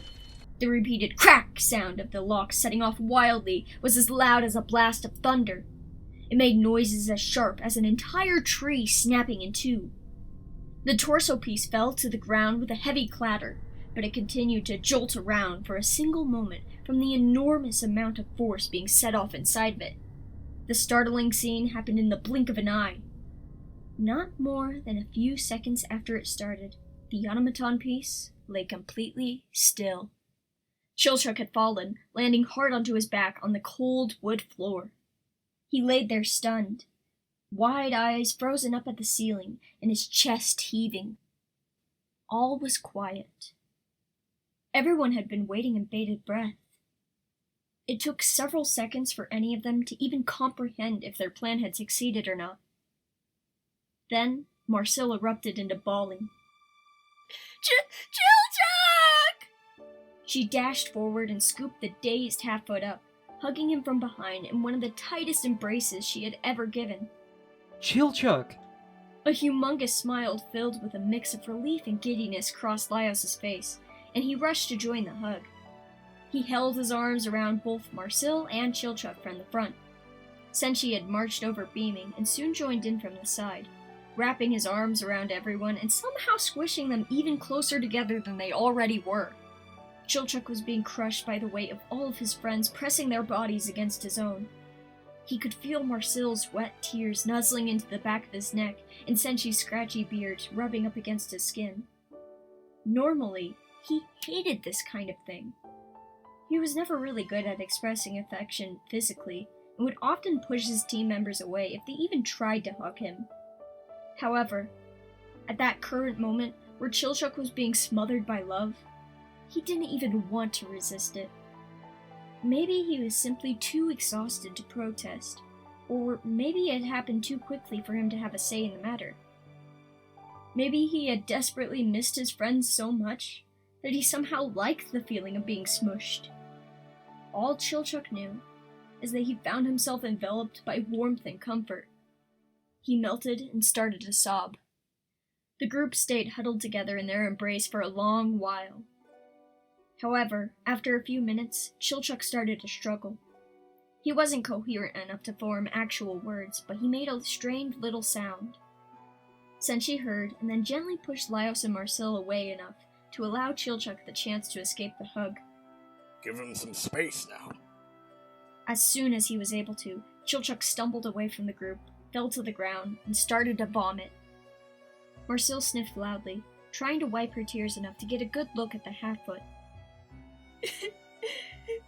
Is he okay?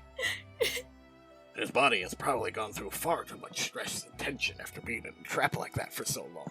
Senshi walked over to Chilchuck's side and gently moved his hand to rub comforting circles into his upper back and shoulders. Chilchuck shuddered, and then realized he was finally able to relax his body without the fear of a painfully violent death. They gave Chilchuck several moments to sit on the dusty floor, trying to recover from what he had just been through.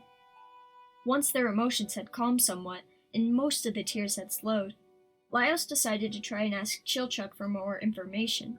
You didn't see the face of the guy who took you, did you, Chilchuck? Chilchuck groaned a little as he sat up to get a good look at Laios. It took him a little while to respond. Yeah, I did. Creepy older-looking tall man. He talked to me for a while. Called himself William. William? Laios' eyes widened. You don't mean Sir William Afton, do you? Chilchuck made a tired face. How should I know? But that's the person they had arrested under suspicion of all those children going missing.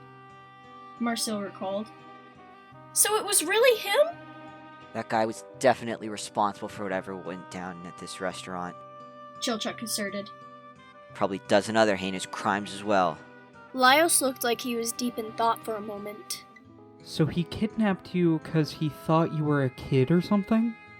Man, what is it with tall men thinking about half-foots like that? Chilchuck grimaced and then promptly kicked him in the back of his shins. Ow! Like you're one to talk, dumbass! Then I guess I was wrong about there being monsters inside of those automatons. Laios sounded a bit disappointed that his theory hadn't been correct. Then he found himself deep in thought for a few moments. But I still don't understand how the automata could be moving all on their own then. Maybe there are monsters inside of them, but they just aren't responsible for all those people disappearing? Chilchuck grimaced. You guys still haven't figured it out, have you? All eyes fell onto Chilchuck. He felt his stomach starting to churn just thinking about the truth behind those machines. It was something he had realized while being forced to sit alone with his thoughts in this room, and it was the only possibility that made any sense. There was only one reason Chilchuck could come up with for why he felt so sick, what that putrid odor filling the air was, and why the stench was lingering over each of the automatons. Chilchuck stood, a serious glare in his eyes. That guy was responsible for children going missing, right? You would assume that they're dead now. But there was something that didn't make sense. What was that? Marcel sounded a little nervous in even asking the question. Chilchuck then presented the elephant in the room.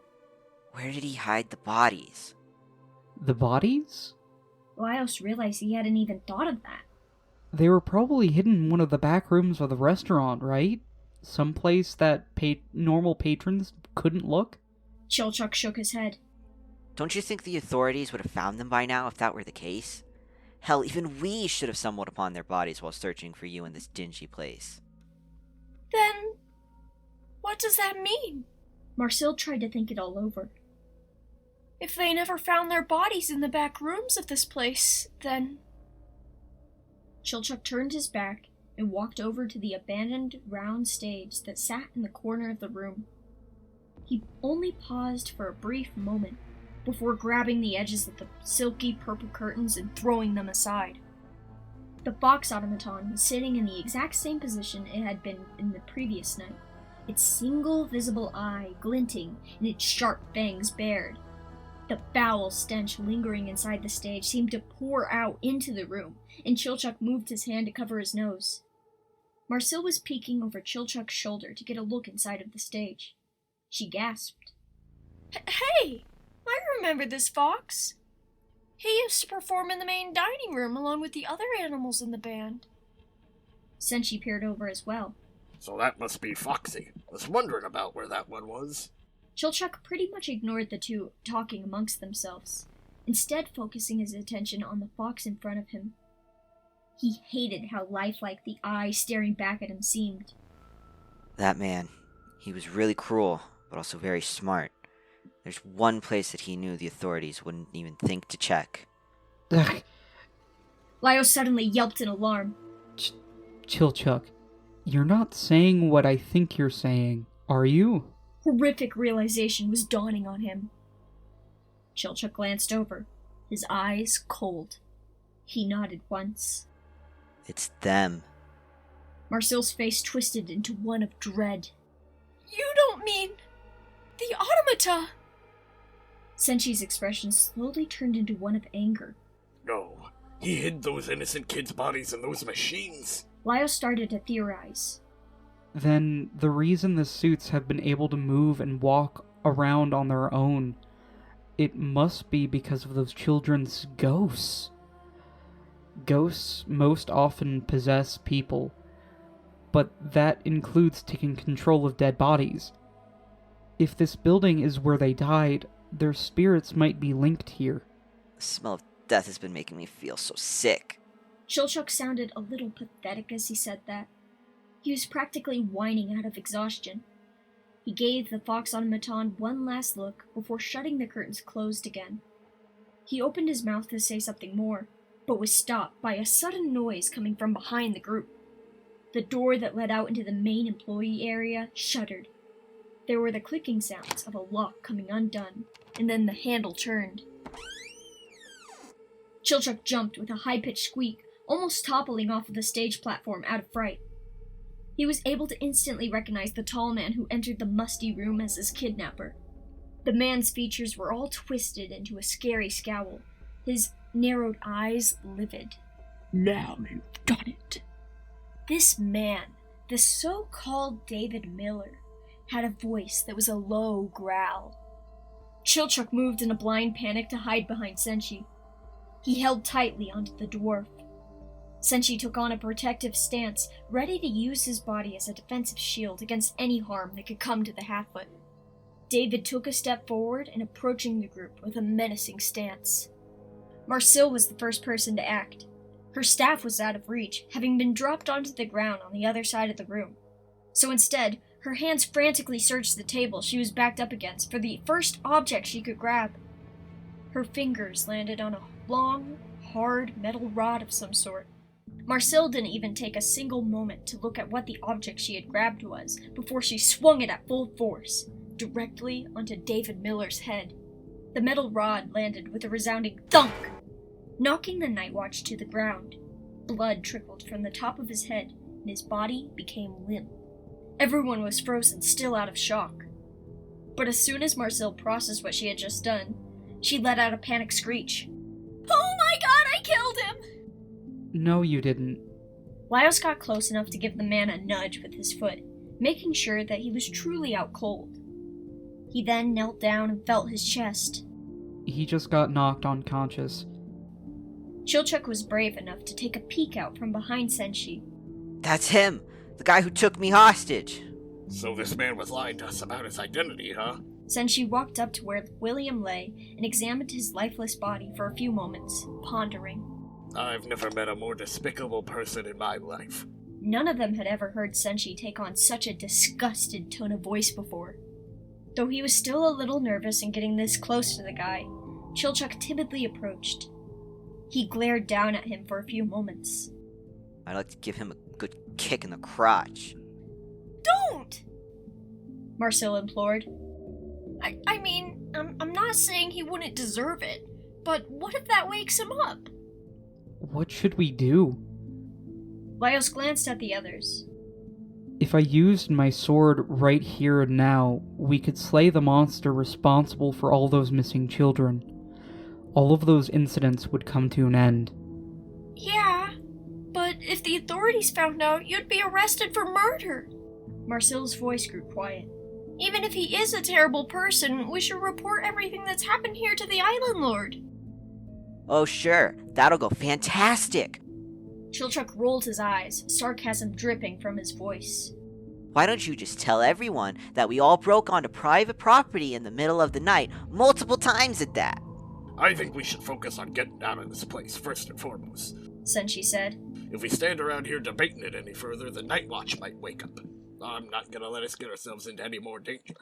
Agreed. Chilchuck breathed a deep sigh. I can't stand staying in here for another minute. He was still feeling extremely weak, and he was surprised he hadn't passed out from exhaustion yet. His uncontrollably shaky body was a sign that he might soon, though, if he wasn't able to lay down. Let me help you. Senshi's voice grew soft as he moved to prop Chilchuck's arm over his broad shoulder, helping him stand by supporting his weight. He was tempted to lift the half-foot into his arms and tenderly carry him back to the inn, but Chilchuck would have protested that while he still had the energy to stand. Let me help too. Marcel joined Senshi in helping Chilchuck walk by supporting his other side. Laios led the way for them, taking them all out onto the dark hallway leading towards the rest of Frederick's. He knew the way back to the window they had entered from fairly well by now. It wouldn't be long until they could escape into the safety of the night together. Chapter 8. Springing the Trap. Everyone was moving as fast as their legs could carry them, rushing to reach the exit. Marcel and Senshi were slowed considerably by the fact that they had to help support Chilchuck in walking. The half-foot wasn't holding up very well. His weak body started to feel woozy from a mix of exhaustion and physical strain, and he was having trouble standing. Laios was running much slower than he was actually able to, as he kept pausing and wait for his friends. There was no way he was going to abandon them here. Eventually, the group reached the final hallway that stretched through the employee areas. Laios practically slammed into the doorway that led into the room with the window. He had leapt so fast at the door that his body needed to skid to a halt. This is it! He shouted out, turning to make sure everyone was still behind him. He waited just a moment for the other members of his party to catch up to him before Laios began to push on the door. Nothing happened. Laios was perplexed for just a moment. Why wasn't the door moving a single inch when he pushed on it? Had it gotten stuck? He tried again with a significant amount of force, pressing his weight against the stubborn doorway and grunting. What's wrong? Why aren't you opening it? Marcel sounded impatient. It's not budging. Laios made another strained sound as he made one more attempt to get the door open. No matter how much strength he exerted, the door stood firm in blocking their escape route. It feels like it's locked. Marcel shouted. What? But it wasn't locked when we came in through the window tonight. That man must have went behind our backs and locked it when he snuck off, back when we were distracted by the automaton show. Senshi guessed. Chilchuck wasn't thinking clearly enough to process everything that was going on, but he was able to catch that last part. Were you guys watching that stupid animal band instead of looking for me? He asked weakly. He sounded a little betrayed by the thought. Laios pounded on the door out of frustration for a moment more, before suddenly turning. Marcel, can you use that spell to open this door too? Yeah, I can. Marcel started to gently move Chilchuck from clinging onto her shoulder for support. Just let me... Huh? Marcel stopped, feeling around for something. What's wrong? Senshi asked. A petrified look crossed Marcel's face. My staff! I left it in the room with all the automaton parts! Everyone let out exasperated groans and complaints. Are you kidding me? Chilchuck shouted in annoyance. Laios thought back. Oh, right. I guess we dropped our weapons when we ran over to help Chilchuck, huh? He reached down to grab onto Kensuke. I guess I was the only one who remembered to pick my sword up. That made Laios feel a little guilty. Maybe he should have checked to make sure Marcille remembered her weapon as well. Chilchuck started swearing under his breath profusely. He couldn't help feeling frustrated about the fact that they were still stuck in the building. God, Marcille, you're useless! Now.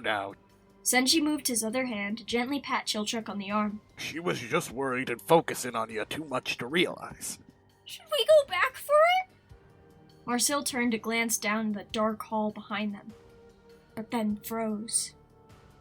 Clink, clink, clink. The loud clashing sounds of metal on wood drew nearer and nearer as a tall figure approached. The asymmetrical silhouette of the automaton was striking. Pointed ears atop its head, short, pointed pieces of metal jutting out of its missing left arm, its skinny legs completely stripped of fur, so they were only long metal rods connected by spinning gears and parts. The ragged fox was walking towards them all before their very eyes. Everyone stood terror-stricken, locking eyes with the automaton machine. Laios, I thought you said that one was inactive! Chilchuck squeaked. Huh? Yeah, I thought it was. Laios stared at the fox, his mind racing. Unless there's a ghost in that one too? It did have the lingering smell of the foul odor of a dead body hidden within. Foxy came to a halt. His features were barely visible, shrouded by shadows at the opposite end of the long hallway. His mouth was hanging wide open like a hungry monster salivating over its next meal. All was still, with the automaton standing silently. Hearts were racing wildly. No one in the group dared to even move a muscle. Then, as suddenly as he had appeared, Foxy began to run at full throttle. He sprinted way faster than a heavy machine should even have the capability of moving. His mouth slammed open and shut, teeth gnashing with intensity. Everyone in Laios' party screamed. As quickly as their legs could run, they all began to dash in the opposite direction of the oncoming fox. Senshi acted quickly in hoisting Chilchuck up into his arms. He carried the half-foot bridal style as he followed after Laios and Marcille, who were bolting out into the main dining area to escape from the rapidly approaching automaton. Once they burst out into the open room, Marcille and Laios darted to the right. They were running in the general direction of the front entrance, which was quite possibly their only available escape route.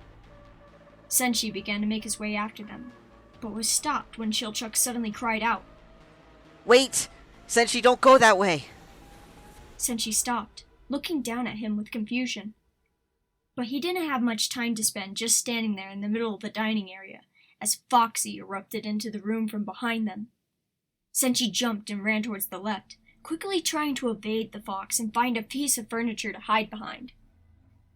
Once Senshi had pressed his back up against a display cabinet that showed off all sorts of Frederick's-related memorabilia, Chilchuck wiggled a little in his arms in an attempt to try and get a better look at their surroundings. The automata are in here. All of them. He whispered, keeping his voice low. Laios and Marcille are probably going to run directly into the one blocking the building's exit. You can detect all that?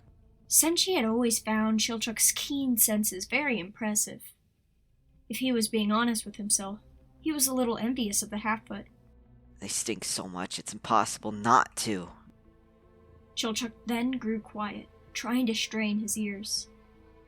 If he could hear even the smallest hint of shifting gears or parts, he might be able to pinpoint exactly where the other automatons were. Marcille and Laios kept running, oblivious to what awaited in the shadows of the entryway in front of them. It was too dark in the room to properly make out their surroundings, and their attention was focused solely on escaping Foxy's jaws.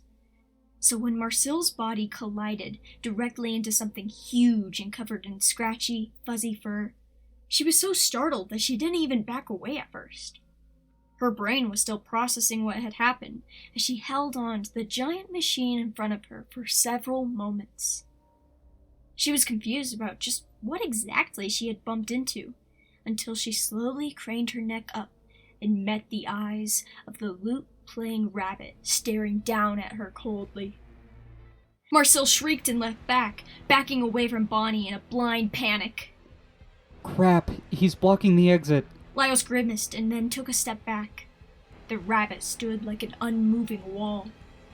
He was intimidating in stature and seemed to glare at the two for several seconds.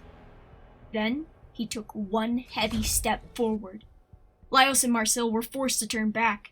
Stumbling blindly back into the darkness, there had to be some place they could take cover and hide in, at least until the automatons were gone. Meanwhile, Chilchuk winced as he heard the metallic thumps of the fox beginning to prowl through the dining tables as it carefully searched for where they were hiding.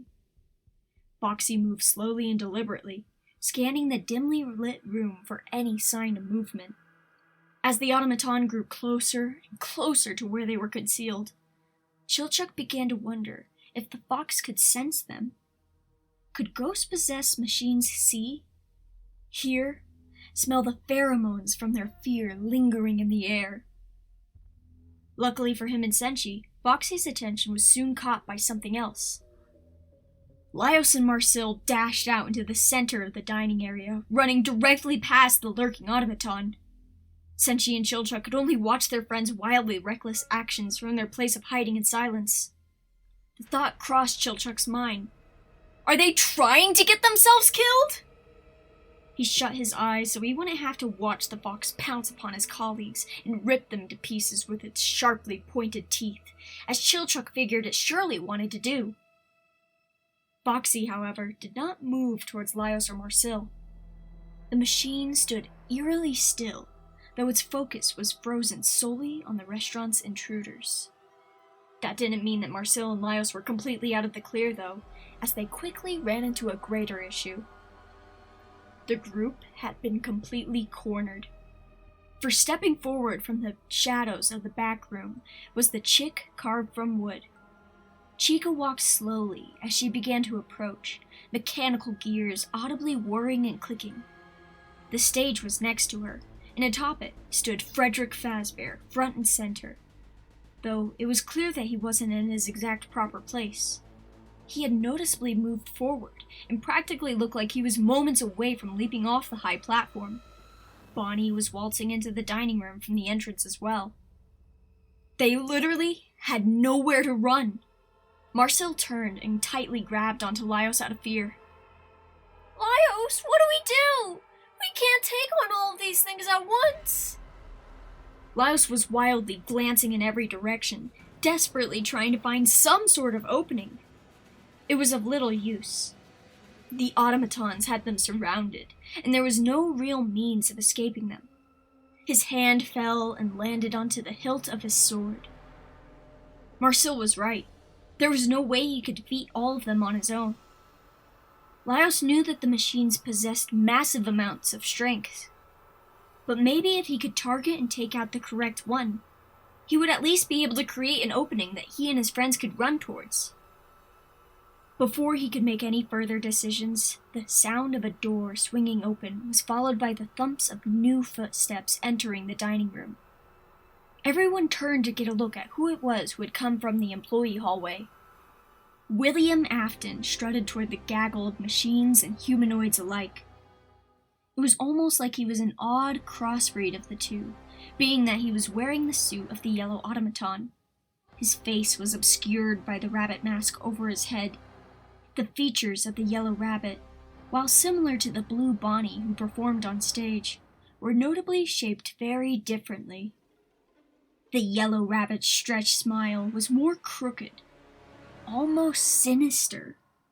The rabbit casually sauntered up to where the automata were huddled around their victims.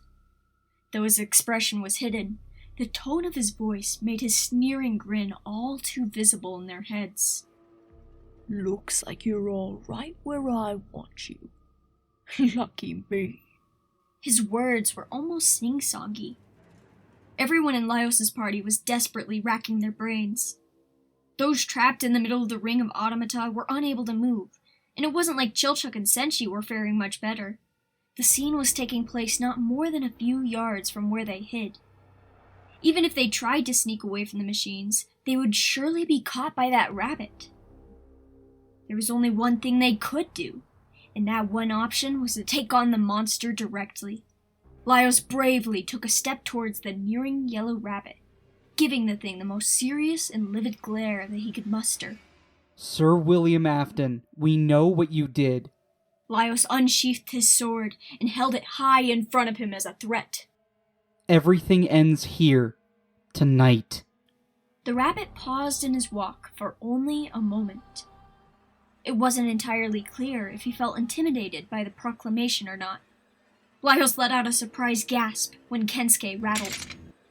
He moved to try to grip the sword with both hands as it started to jolt and shake with tremendous intensity. No! Why now of all times? Were the automata threats surrounding them really that frightening to the creature?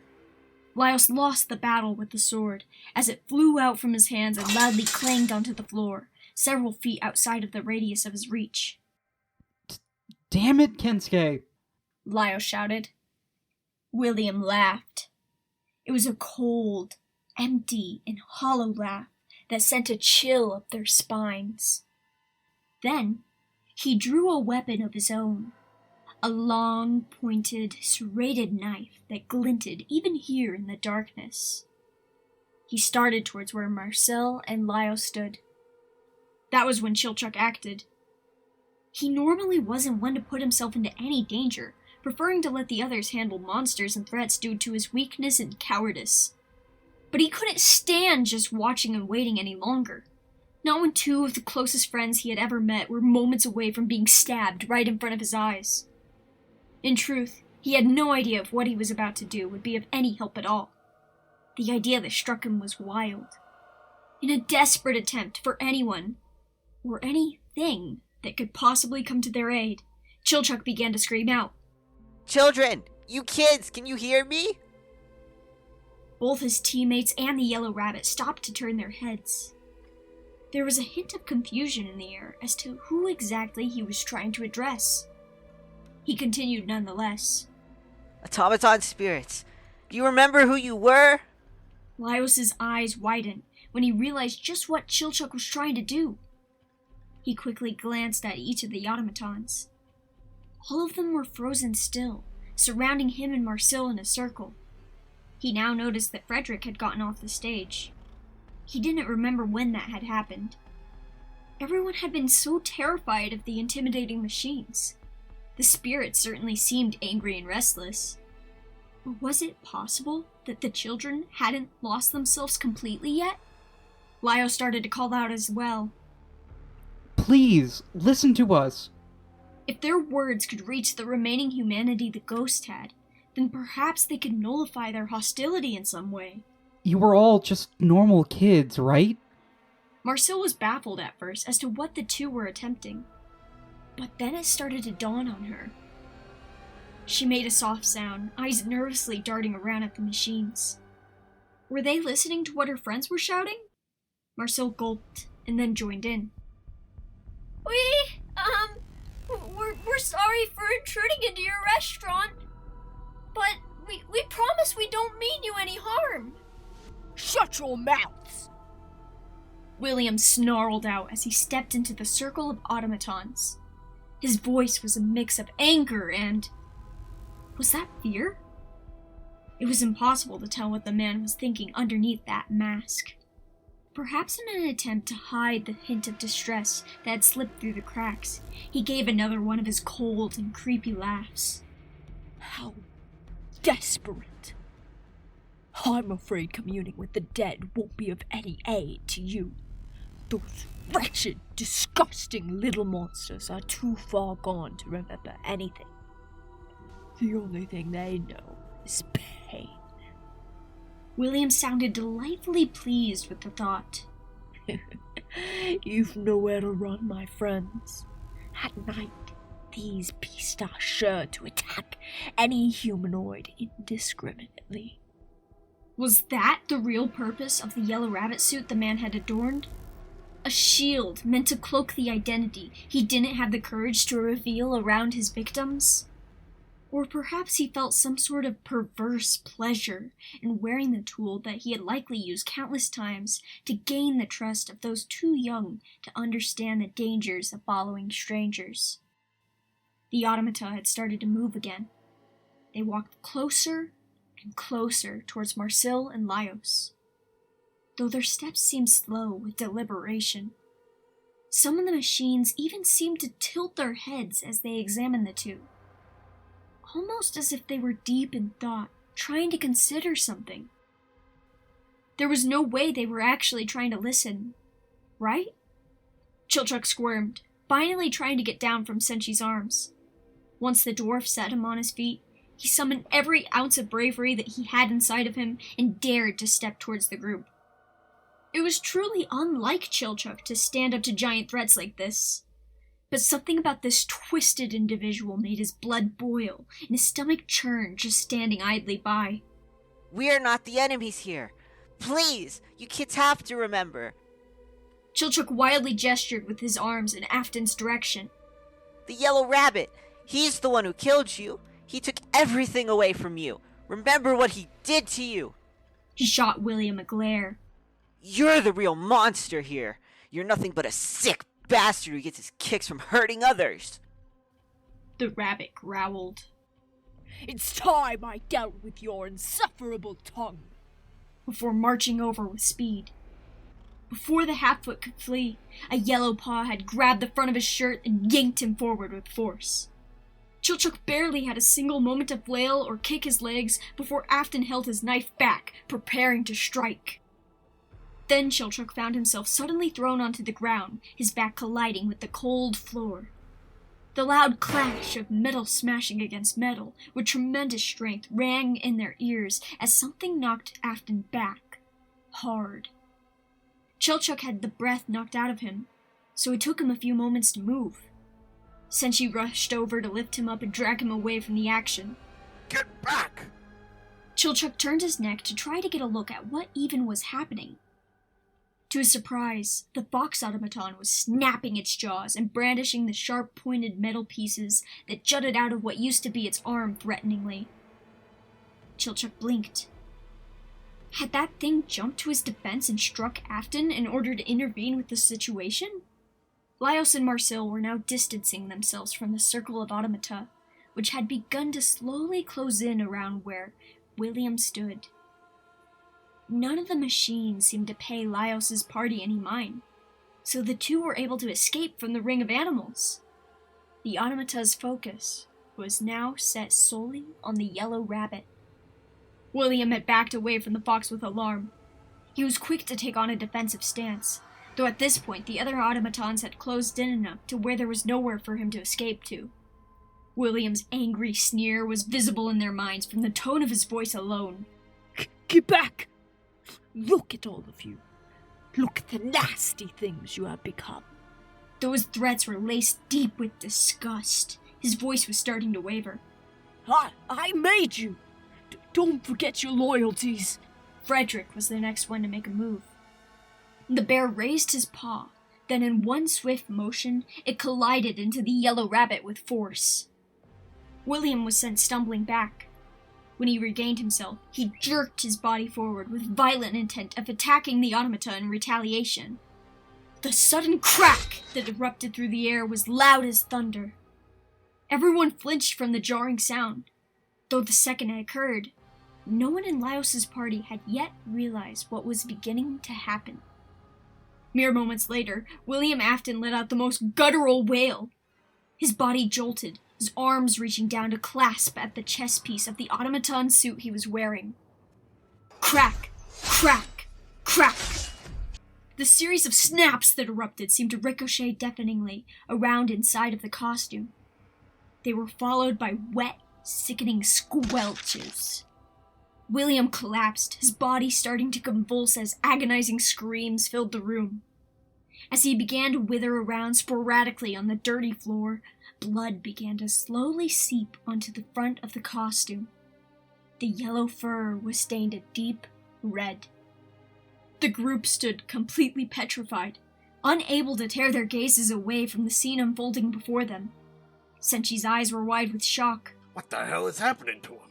Laios had no trouble in recognizing the trap that had been sprung upon the rabbit. The spring locks!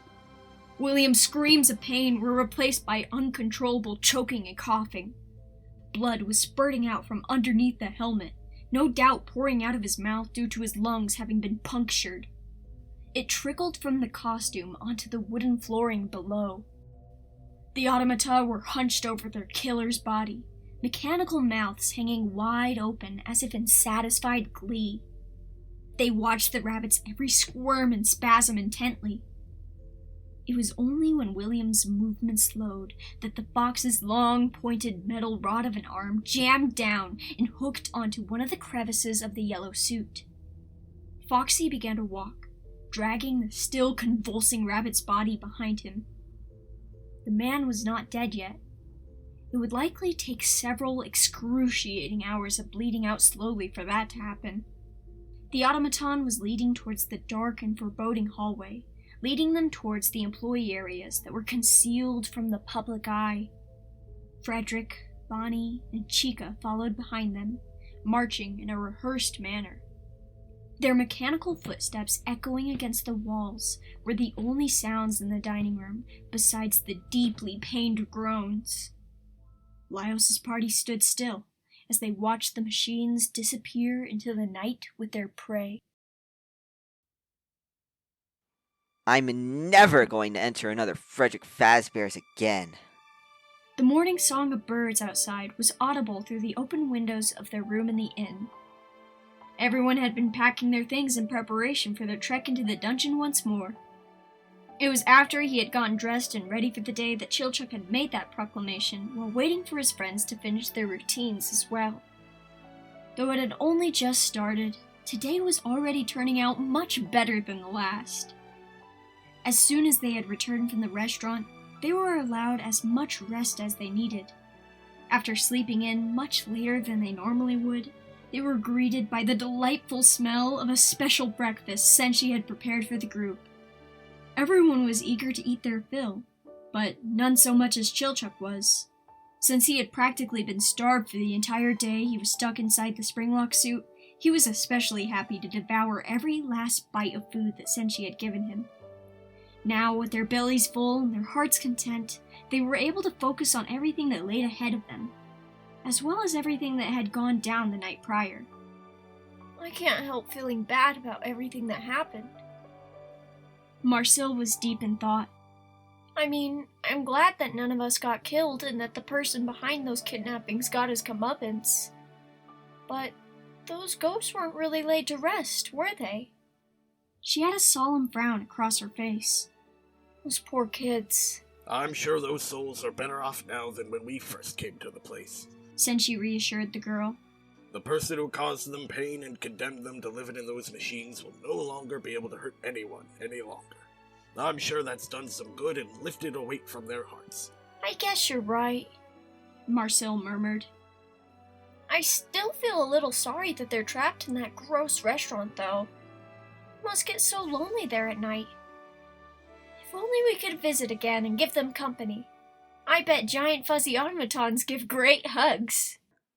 Don't even joke about that! Chilchuck was still sounding irritated over the whole ordeal. Laios finally spoke up. You know, it's kind of a shame there weren't really any monsters in there after all. I really wanted to see what Frederick Fazbear tastes like.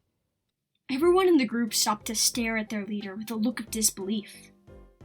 For a moment, all was quiet. Then Chilchuck started to shout. Are you kidding me?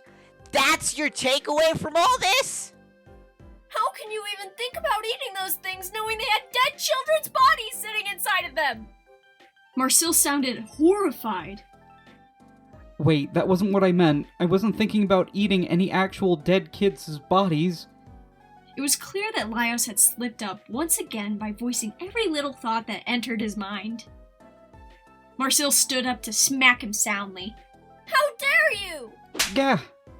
Laios cried out and tried to defend himself. I know we wouldn't be able to eat them. They're ghosts.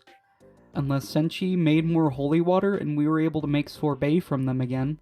That got both Marcel and Chilchuck to angrily scold him even further, with Senshi only glancing over to comment. You best stop talking about that, Laios. And so, Laios was forced to drop the issue and mull over his thoughts silently instead.